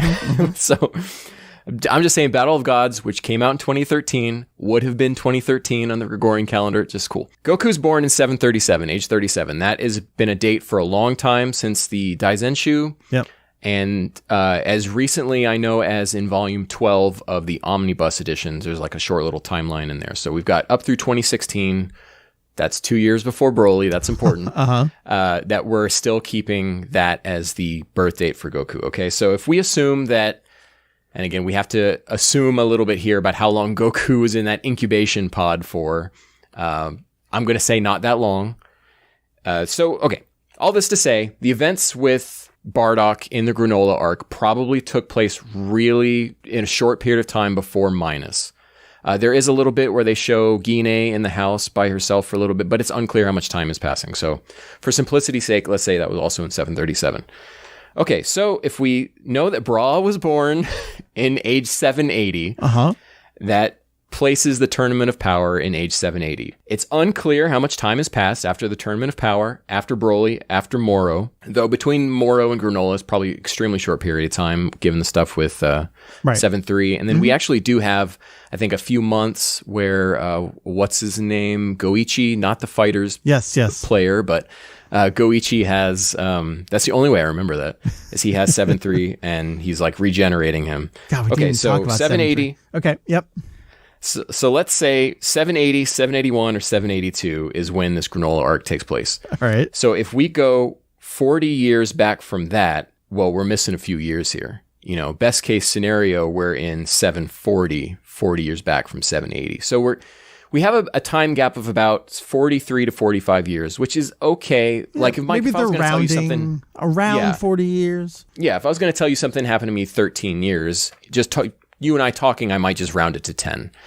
But it's used in a narration bubble. Okay. So, me as of course I have to be wiki-minded about this kind of stuff. It's really frustrating when we get kind of vague things like that. But it's okay. We can just assume maybe it's being iffy. Okay, so now let's get into Broly, which is our most recent expression of the timeline. So in Broly, if we assume that Broly's 780, 781 or 782, 41 years ago from that was when Frieza takes over. So that's 739, 740, or 741. 5 years later, when Vegeta explodes, that's now 744, 745, or 746. Assuming that the Bardock stuff happens in that year, 40 years later is now 784, 785, or 786, which is, of course, past Z. So I'm proud to tell you here, we've made it past the end of Z. All right. Congratulations, everybody. Blue Gi won. So it's just frustrating stuff of Oh, probably fucked Let me in the dragon room and talk to someone. we can just ignore all the Broly timeline stuff, right? It's all wrong. None of this stuff is important for the average reader. No one is thinking no one is psychotic as I am. Don't say that. They're going through this stuff. Absolutely are. I see Twitter citations talking about this stuff, referencing poorly spelled Kanzenju misspellings all the time about it. Ken, you brought up 7-3. We haven't talked about 7-3 at all. I want to bring him up because it seemed like an important connective tissue at the beginning of this arc. Turned out to really be nothing. Went nowhere. Had no relevance to anything whatsoever. I don't know if folks were really expecting like a Cyborg Frieza into androids into Cell kind of like perfect continuum here. We certainly didn't get that. Anyone have any strong thoughts or feelings about 7-3 as a kind of like toss away here? Yeah, I think it's one of the things, because we had this continuing element from one arc to the next, or this linking element in 7-3. I think that is one thing that prepped people to expect this to be this really expansive storyline, delving into all these different corners of the universe. And I think 7-3 being around in the background made people think that maybe he was going to come back for the finale. So as far as expectation setting, it probably didn't help the arc, right? It is this really self-contained small story. And I think it does really well with that once you know that that's what it's doing. But that was one of those things that maybe misled people as to what its scope and structure would be during the serialization. But as far as its actual use, once you understand where it's going, I think it's fine. I think at this point, we're just dealing with there's this hurdle of getting all the characters up to speed on who Goku and Vegeta are and how they're going to get the knowledge they need to combat them and get strong enough. And 7-3 was just an expedient piece in this point. He was used for his information. He pointed the Hitas to the Super Dragon Balls and Zuno, and that gave them the information they needed to kick off the rest of the arc. It turns out that was his only role, and it's a fine one, but he may have set some unfortunate expectations on the part of readers for what the scope of the arc would be. His presence does briefly, reacquaint us with the Galactic Patrol and showing us where all of the bad guys from the Moro arc ended up in the Galactic Patrol, because they're like, hey, did you get that guy's head or whatever? And then, of course, after that moment, we do get to see them again when they're making fun of Gas for having peed his pants at a young age, which is still like one of the best moments. Top 5 moments in Dragon Ball period. Yeah. Yeah. I think there's that kind of like lingering element of, does he still have anything useful that he got from, say, Moro or Maris, which would be, potentially really powerful. And I think people were waiting for some payoff with that. Maybe if we just gotten one line about, he doesn't have that anymore, right? But he's still useful for his information. It could have helped manage those expectations for his use a little bit more. But that's about as much as I have to say about it. Ken, I actually want to pick up a thread from the Moro review. You mentioned back then that you were enjoying what Toyotaro was doing with Ultra Instinct and looking forward to what he does next. Something I only picked up on my 4th read was arriving to fight Granola. Vegeta turns Super Saiyan, but Goku stays normal. Like, of course, that's exactly what was going to happen there because they telegraphed to you that his whole point is he's trying to just find his own way to this instinct state. How did Ultra Instinct pay out for you over the course of this arc compared to your 2-year-old expectations? I did say that, didn't I? Yeah. I really love Ultra Instinct in this arc up to a point where it is Goku, because it's always been unclear. Is it a transformation? Is it a technique? And we find out, explains it to you. Both. Yeah, but even then, it's like, he does do some sort of transformation to trigger it, and then now he's using it in his base form, and he's closing his eyes, whereas Vegeta's eyes are open, and the way they fly when they're both in their different forms. Goku's arms are kind of out and still, and Vegeta's all clenched up. And it's cool up until a point until I get to the end, where whatever Goku took away from Bardock is that he needs to use his emotions in the Ultra Instinct state. But the way that is expressed to me is such a slapdash manner of Goku. Vegeta's like, hey, you got to up your game with Ultra Instinct. I'm over here ultra egoing all over the place. Get on my level. And Goku goes, okay, let me close my eyes. Oh, I'm on your level now. I figured it out. Yeah. It's just, it's, I'm not going to use the phrase people like to use about stuff when this happens. Okay. But it's just nonsensical, and I do not like it. I like that it happens. I needed a couple bits more of dialogue somewhere. And Ian, maybe you can address this. Is that something that might have gotten lost in translation of what Goku is taking away from Bardock, or if I'm just completely reading that wrong?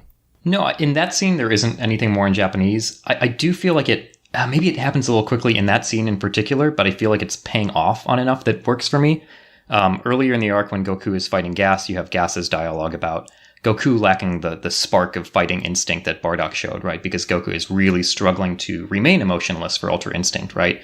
And he's not thinking about just getting the job done and winning the fight. And that's what he and Vegeta take away from the Bardock recording. So it's paying off on enough that it works for me, but that scene in particular, I can feel it, feeling maybe a little bit rushed in the moment, how he actually makes that final leap toward it. Well, there's the whole bit of Goku passed out, and guess what? He's going to perfect Ultra Instinct, and the Kaiju's back. Yeah, well, like I said last time, it's going to be a first time for everything, and indeed, that was the first time. Here it is again. So we have precedent. Goku go big, end of fight. Let's go. But with what power? I mean, last time was because of Oob. What I guess I needed more little bits here. Like what happens is fine, but I need someone, Vegeta, like when Goku's using Ultra Instinct in his Super Saiyan state, Vegeta says specifically, he says, Ultra Instinct becomes more accurate when used in conjunction with the Super Saiyan form. Boom, done. Now I get it. I get what's happening. I needed something like that for each of these two things. I thought that was a very I noticed that in each subsequent reread too. I thought it was very astute of Vegeta to notice that and to like explain it out to Goku. Just one quick note, as far as Toyotaro's depiction of Goku using Ultra Instinct in his lower forms, I think that's great, and I just want to give that a shout out. It's really clear when Goku is using Ultra Instinct in those forms, and there are a lot of panels early on when they're first fighting Granola where Goku's method of dodging is contrasted visually against Vegeta's, like when they're dodging those initial blasts. I just think that comes across really well, and that's not an easy thing to do with the action presentation. It just occurred to us that we haven't talked about the villains, like the main big strongest bad guys here, kind of at all. We talked about the design of the Hitas and whatever. All right, I guess we got to talk about Gas a little bit as an antagonist, kind of, but not really. I mean, Granola is really the antagonist for probably a good half of the arc, maybe the first third of it. But ultimately, we get into this long, drawn-out battle with this little dude named Gas, who becomes a big dude, and then the scary old dying dude. Boy, I disliked Gas at the time when we were reading month to month. I couldn't remember their names. Yeah, I couldn't. If you had a gun to my head, I'd never know Oil or Mackie. But Gas, I think I liked him a lot more in this reread. And I think the moment when it happens is when they remind him that he peed his pants as a kid. And from that moment on, he plays into a gag. So that kind of endears me to him. And then as Goku does his teleportation trick against him, which is I think one of the finest moments in all of Dragon Ball. One of the smartest techniques anyone's ever done. And which is surprising coming from Goku. But Gas, from that moment on, becomes more talkative. Yeah. He starts to have a little bit more of a character in how he's taunting his opponents. And then when everything starts to build up towards the end, and Elec is like, you got to finish this, Frieza's on his way. And Gas finds out he's dying and he starts freaking out. That moment, that got me when he looks at the reflection. He's like, I'm dying? Yeah. Oh, I'm getting goosebumps right now thinking about it. Yeah. It's just, I think Gas at the time couldn't stand him, but walking away from this arc in reread, Mike, I don't know on your 17th reread how you felt about him, but me, I ended up really enjoying him as a character. I wouldn't say I enjoyed him as a character, but I certainly didn't feel the strong feelings I did during serialization. Yeah, I like him. I think he doesn't have the same presence that we would expect from maybe a Dragon Ball villain or a main antagonist, but I think that's fine as a change of pace. Given the scope of the arc and how sort of small scale it is and how tight the story is, I think he's fine as this sort of surprise final physical antagonist, and he is quite sympathetic by the end. I agree. We actually feel a little bit endeared to him.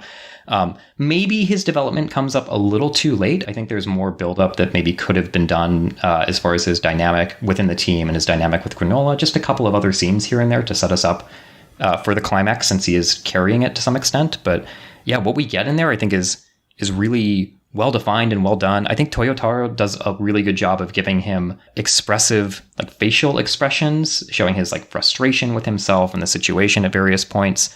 But everything is coming from the characters in this arc, right? Granola is out there because of his own motivations. He's the impetus for everything. Goku and Vegeta are out there because they want to be testing themselves and growing in this scenario. even Beerus and Whis aren't just reacting, they're taking a more proactive stance and mentoring their proteges. The Hidas concoct this ultimate disaster of a scheme because of their own various motivations, and there are those different motivations within their own team, and gases play into that. So it's all really, everything that happens in this arc is coming from some character's motivation and just the way those interact. And Gas is a piece of that puzzle for me, and I think, yeah, he plays that role well. He's also really entertaining. Some of Dragon Ball Super's best action goes to Gas, and he's just given a lot of great action due to his power set. We get a couple little bits out of him through action that are then described by other characters, but things like him creating the weapons out of thin air and it being acknowledged like, oh, that's his thing. That's what he does. And he wants to, he got this wish to make him the strongest, but he actually wants to take Granola down with things of his own creation, of his own power. And it's only when he's pushed beyond that he has to start breaking out teleportation, destruction, all those other things. And he's not happy about it, which in many ways reminds me of Goku. You know, he's not happy about having the ritual to get Super Saiyan God, those kinds of things. I don't know if it's good. I don't know if I like it. Successful and sympathetic. Yeah, he's very different from what a normal final antagonist would be. You brought up one other thing, which is like characterization through action. And I think that's something the arc does very well as well.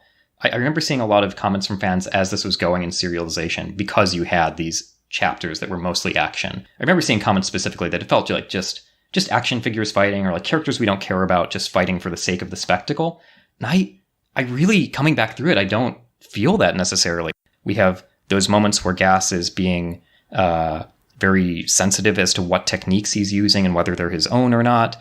There's this constant shifting dynamic to Vegeta and Granola's fights, and then the way Vegeta is trying to impart different lessons to Granola and grow on his own. I really feel like the interworking of the characterization into the action is quite strong here. I guess as a caveat, the things that the characters are struggling with in this arc are pretty martial arts centric. Like, it's all tied to how they're going to keep developing as martial artists. But that's fine. There's a little bit more going on than that, and it is a martial arts drama. So there are arcs to track with every character, and I feel like they're integrated well with the action. There's a couple quick things I want to mention, just stemming off of Gas over to Elec. I like how he's the schemer. He's really trying to be 2 steps ahead of everyone else. And I thought it was very funny coming at the end, finding out he's actually the weakest of the group. Come to find that all of this out through Frieza, appearing literally just slamming into the ground almost at the very end of the last chapter of this, taking out the bad guy, taking out the bad guy's boss, taking out the 2 main characters, recruiting people back into his army, peacing out, and here we are. That's it. That's how the arc ends. It's the strangest arc conclusion I think we've had in Dragon Ball thus far. And it sounds absolutely ridiculous on paper. It works because Frieza is just so damn charming. It's really entertaining. It's really funny. It feels like a Toriyama-styled ending. It does make the whole arc before that just a comedy of errors, especially because everyone is so focused on Frieza. He's the entire motivation for Granola and the Hidas. It's also a good thematic payoff. Everyone is trying to find... not everyone. Gas and Granola are trying to use these shortcuts to become the strongest, and ultimately the strongest character, maybe the one the Oracle Fish was predicting, maybe not, was just out there working hard. He was just in a room of spirit and time working really hard for 10 years. And he just winds up putting everyone else to shame. So it's a comical and thematically fitting ending. And I really appreciated it because of that. And it also fits back into the whole idea of, right, in Dragon Ball, there's always someone better. So we don't have a clear answer for the Oracle Fish's prediction or prophecy, right? It says soon that the strongest being will come into existence, right? And the balance of the universe will shift. And at the end, at various points, they think it's Granola or Gas. And then at the end, Goku supposes it might be Frieza. And we never get a clear answer. It might be him, it might not be. And I don't think we ever really need to know who it was or what the answer to that is. It's just a little comical, sort of thematically fitting Dragon Ball note to end on. And I really appreciate the note that goes out on with Frieza. It's funny that you bring up the Oracle fish specifically, because on reread, I didn't catch this the first time, but on reread, the Oracle fish sees Gas. Yeah. And he's like, who's that? Yeah. And and Whis is like, oh. So it's like, there are so many great bits of foreshadowing in this arc that you catch on reread. And that's one of them, knowing that like, oh, Granola and Gas they're not the two guys. It's someone else. And you don't catch that until the end. And, the bits that, like I already talked about, of Ultra Instinct and Ultra Ego being brought up. And it's just, this arc changes on reread. It's a different product. I want to start heading towards the finish line, and where I'm going to go are favorite moments. I have two. I think they're tied. One of which we've already discussed, and that was, I guess you did wet your pants. I like Silence, Galactic Patrol Prison, and then everyone just busts out laughing. That's just amazing. Just a fantastic moment. Another one that really got to me, and it's perfect Toriyama style writing. It's very dry humor. I've talked about this a lot. It does come in the form of Jocko, Galactic Patrol. The beginning of the arc, I forget exactly how it's phrased, but it's something like, finally, the universe is at peace. Jocko leans back in his chair and it just goes, another peaceful day in the universe. Something about that it kills me. I love that style of delivery, like narration, pause, restate narration through dialogue. That's good shit right there. How about you guys? What was favorite moment or two? I mean, for me, it's the teleportation stuff. I think that was just that whole chapter, but that specifically the bit where Goku teleports to different Galactic Patrol members by locking onto their energy, and then because they build up that when you become the greatest warrior, you effectively are gaining everything that the previous greatest warrior had, thus making you even better. But because Gas is unfamiliar with the technique to a certain degree, doesn't know who all the energy signals that Goku was locking onto, Goku's just able to ghost him. Yeah. And that's just incredible. If I had to pick a highlight, it's probably, I guess, the entire Vegeta-Granola fight. Ultra Ego Vegeta versus Granola especially. I love the way that ends. There's so much subtle characterization. The fact that they both get to a point where they're just ready to die fighting each other because they feel so sick and guilty over what they are is just great. I didn't expect that one of Vegeta's best moments as a character would come in Dragon Ball Super as a sequel, but that's up there. I think that fight is one of Vegeta's best moments across either series. That kind of ties into one of my final questions for everyone, and it's two halves of the same question. Did the Granola arc work as another Super arc, and does it work as a Dragon Ball arc? We've talked a lot about how Dragon Ball Super, not quote unquote real Dragon Ball, it is sequel, Twilight years, decades removed, different writing team kind of thing going on, but it's positioned as real Dragon Ball, and especially a Western audience really considers it real Dragon Ball because we've never had a real break in terms of presence of the series. So let's just talk strictly in terms of Dragon Ball Super.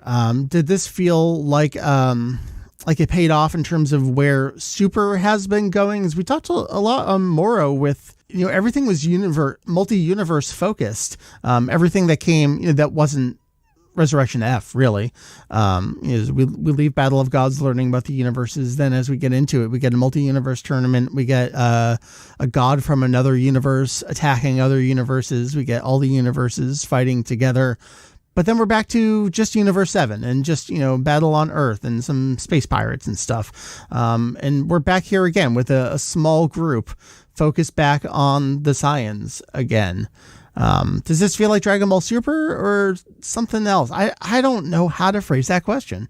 That's a bad job hosting, Mike. No, that makes sense to me because there is a really sharp sort of divide between the first half of Super and I think the later half, right? So everything up through the Tournament of Power is expanding in scope the way the original Dragon Ball series did constantly, right? Every arc was a little bit broader in scope and scale than last, maybe not the Androids and Cell arc, but it tended to expand outward, right? You have the strongest on Earth, and then we go into space, and then we go back to Earth for Cell for a little bit, but then we're out in the grand cosmos, right? All of existence is a threat. Sure. So yeah, there was that kind of similar escalation throughout the first part of Super. You have threats on Earth, and then, okay, we're having a tournament with one other universe, and then, oh, we're doing a longer, more serious storyline in another universe, and then we're getting everyone together, all these multiversal fighters together for one tournament. And then once that's done, we're back to Universe 7, and it kind of refocuses. So the scope is very Super Part 2, and that sort of pulling back does feel a little strange compared to what Dragon Ball had always been. But as far as how this arc fits in, if you read the Dragon Ball Super manga from the beginning, this doesn't necessarily apply to the TV series or the movies. There are really sort of solidly tracked through lines for Goku and Vegeta and the way they're developing as martial artists and as people, because those intertwine. And yeah, those through lines continue right through this arc, and I think are better touched upon in this arc than in the previous one, at least. So as a self-contained manga series, this really does fit right in as the next part. It has the same through lines that we've been tracking the whole time. I know I had described this arc as kind of a retelling of a movie, but in terms of the story beats and how many of them there are, it's not that far off from Future Trunks, I would say, from that arc. When you really boil Future Trunks arc down to 5 sentences, it's not a whole lot happens. It's a series of fights back and forth between the present and the future. Whereas Moro felt more like an adventure. People were going off planet to train individually. Things were happening on Earth at the same time. It was waiting for Goku. Whereas this one is a little bit, more self-contained. It doesn't grow existence, but it does expand and color the universe that we're in. Much in the way that I think Resurrection F did, not to praise Resurrection F too much, but that movie implying that Frieza's forces continued on without him the whole time that Dragon Ball was going on was incredible. And what this arc does is say that, hey, people knew Frieza's forces were kind of like in dregs after he was gone. There was this other group that's kind of working behind the shadows, working with Frieza. They know Frieza's back, and Frieza's like this looming threat. The whole series, the whole arc, it colors in pieces that we didn't know before, but really should have always assumed might have been there. Yeah. One other thing I want to comment on as far as the structure and whether or not it feels like Super or Dragon Ball, it does feel like the TV series. It does feel like the TV adjacent arcs of Super, and I guess the movies, where Toriyama has been really fond of these 2-act structures, these smaller scale stories with heavy presence of guest characters. The Granola arc fits right alongside that model. It feels like Future Trunks or U6 or the Tournament of Power. The only real outlier to that kind of scope and formula is the Moro arc, which feels a little bit more expansive. This feels like early Super structurally. I guess we look ahead to the future. Something I'm pretty sure I alluded to earlier was we have a little bit of an unprecedented hiatus from Toyotaro. We've effectively gone from, the November 2012 issue of V-Jump when Dragon Ball Heroes Victory Mission began. Other than an odd issue here or there, like between Victory Mission and the Resurrection F manga, and then between the Resurrection F manga and the Dragon Ball Super manga beginning, this dude's been going for a full decade in V-Jump every month. And we've expanded pages. We started at 2 pages and we're at 45 pages per chapter now. That's a huge jump in workload. But we got an actual hiatus between arcs here. It's going to be, 4 months between the end of the previous one and going into the next chapter here in December. And we actually know where it is we're going this time. It's not that we just have the name of a character, name of an arc. We know we're going into a retelling starting with the events prior of Dragon Ball Super Superhero. So not only do we know where we're going, but we're also strangely getting a retelling of a movie, which is something the Dragon Ball Super manga explicitly has not done well or at all up to this point. Battle of Gods was cruising through for 4 chapters, sometimes without any dialogue, telling you basically go watch the movie. Resurrection F happens off camera. We get a page telling you that Broly happened. And now we're just going to go straight up into a superhero retelling. Tell me your thoughts on the future of the Dragon Ball Super manga, Ken. I am not totally sold that we are going for a full retelling. I'll believe that when I see it. Yeah. I think we're going to go... The feeling I get from this is that, starting from prior events, is that we're going to just kind of connect the dots a little bit. Broly and Superhero never really addressed what was going on in the manga for different reasons and production schedules and everything. Of course, things get written at different times. But I would love to see from this, why are they training with Broly on Beerus's planet? What is going on that would, in Superhero now we know, I guess, since nothing's happening in between these two stories, we know that Black Frieza should have been around and would have been on their mind. So is that why they go and find Broly? Yeah. What are the different things that could get us to those points in Superhero? So I think that my hope is that we're just going to get context and that it'll hit a point and then it will go, hey, out on Blu-ray now. All right, now we're going to the next story. Yeah, we're actually getting, I think, December 2nd, so we're only like a week or so away, the Jump anime comic version of Superhero. So that is coming. That will be on store shelves in addition to the Blu-ray next month, too. It's going to be a busy December, let me tell you. God, Ian, your thoughts on the future of the Dragon Ball Super manga. What do you think about Ken's theory? Are we going to get an adaptation, or are we going to just get connective tissue? And their wording is focused on the prequel element, but they have also had some bits that have implied they're going to at least touch on the elements of the film or the events of the film in some capacity. So I don't know. As far as what I hope, I guess I lean toward, oh gosh, I don't know. I would rather have the manga be its own thing. So I'm happy to get a couple of chapters of movie adaptation just so it coheres, but we haven't gotten that for the ones prior, so that's already a little weird. I guess I'd be fine or happy with just getting some context to tie it into the manga version of events, and then, like Ken said, skipping over or just barely touching on the movie events, which might be what they do as well. I don't know. I guess my general sense is I can see ways that the adaptation or prequel material would be enjoyable. But it's kind of a letdown because I was excited seeing the manga telling its own stories, and I wanted to just see it truck along on that. My one worry is that it maybe heralds the manga taking a back seat again and sort of being in more of an adaptive role to the multimedia elements.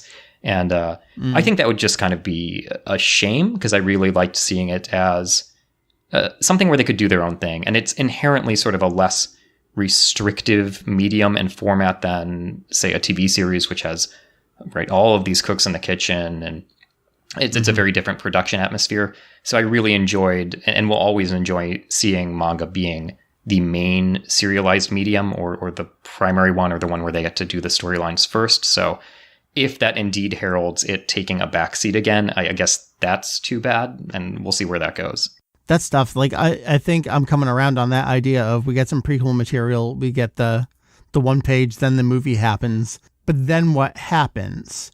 Because, Ken, to your timeline point, we're running up against 28 here. Like we gotta get there, and we know it happens. They've made comments before about this is where the story leads, so in their minds that is still what happens in the story of Dragon Ball.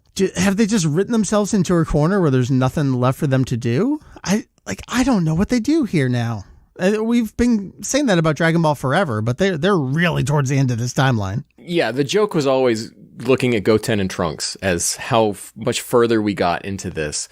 And they're big now. Yeah. So we're on a real tight space of possibly just a few months of where we can work between Superhero and the 28th Tenkaichi Budokai.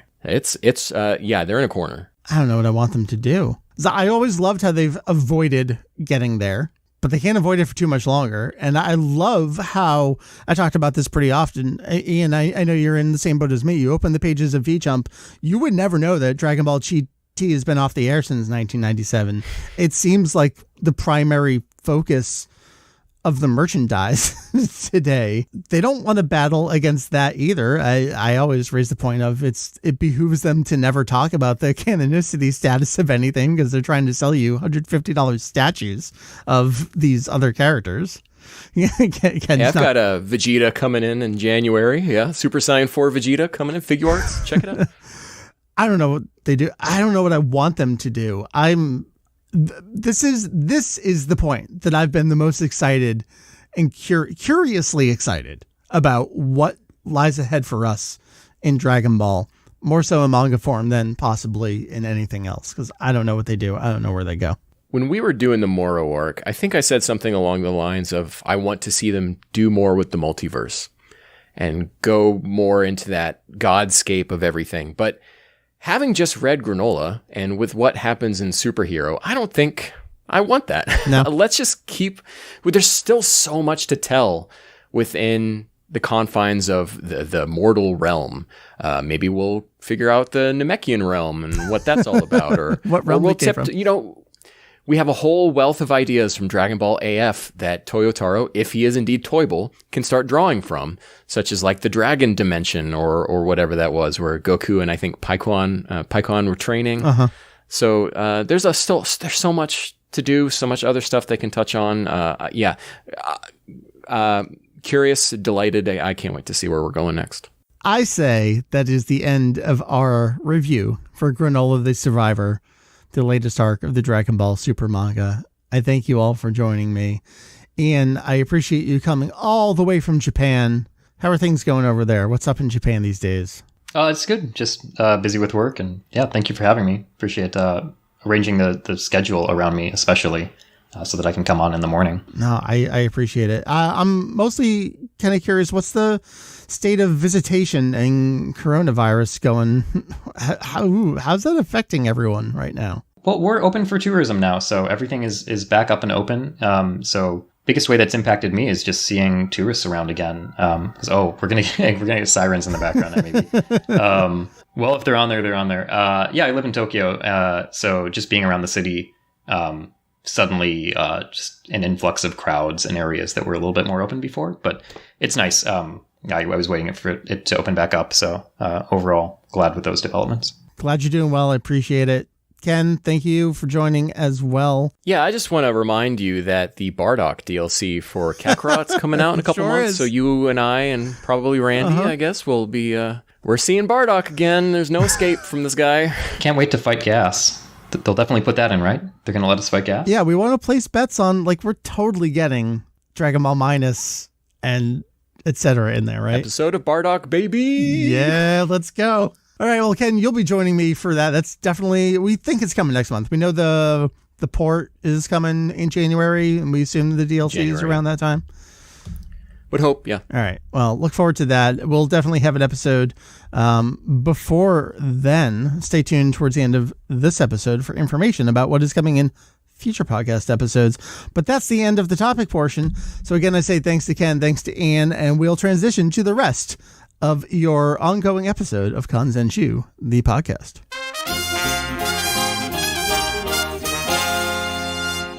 Thanks again to Ken and Ian. I always appreciate their insight and their enthusiasm, some of my favorite folks to have here on the show, and I hope and I know you feel the same way. We're actually going to do something a little unusual for us, and that we are going to dedicate a second episode to this topic.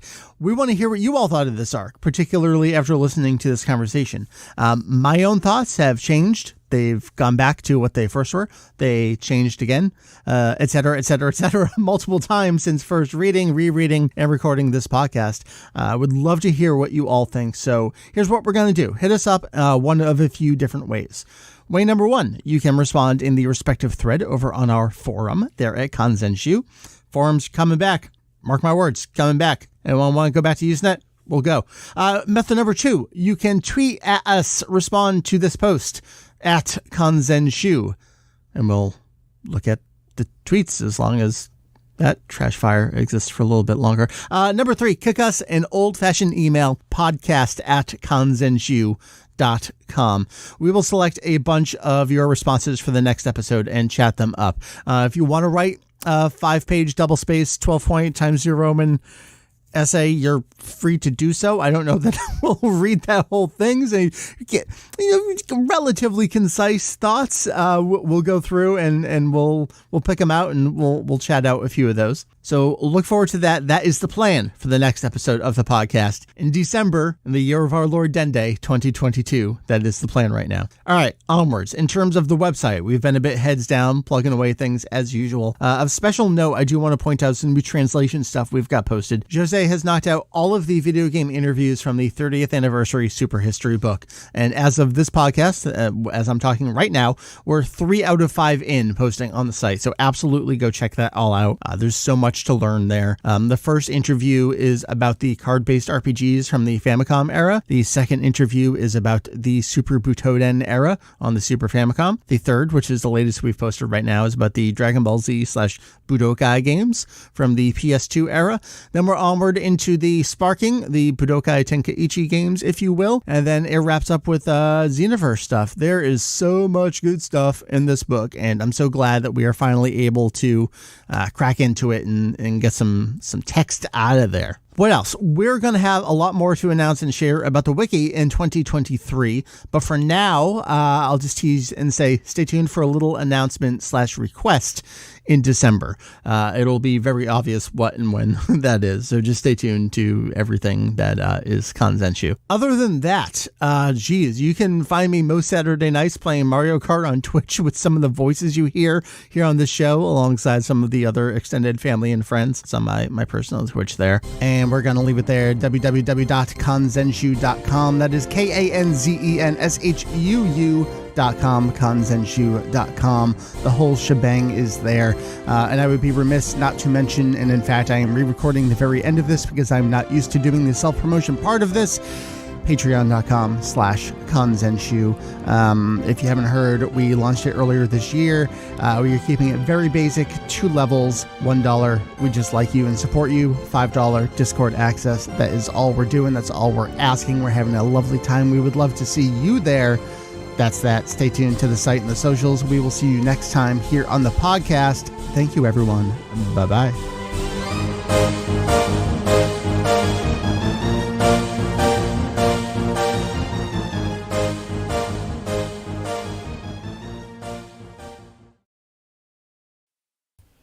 That is patreon.com. Oh. Hey. This is Kanzenju, the podcast, episode 200. That's not even remotely accurate.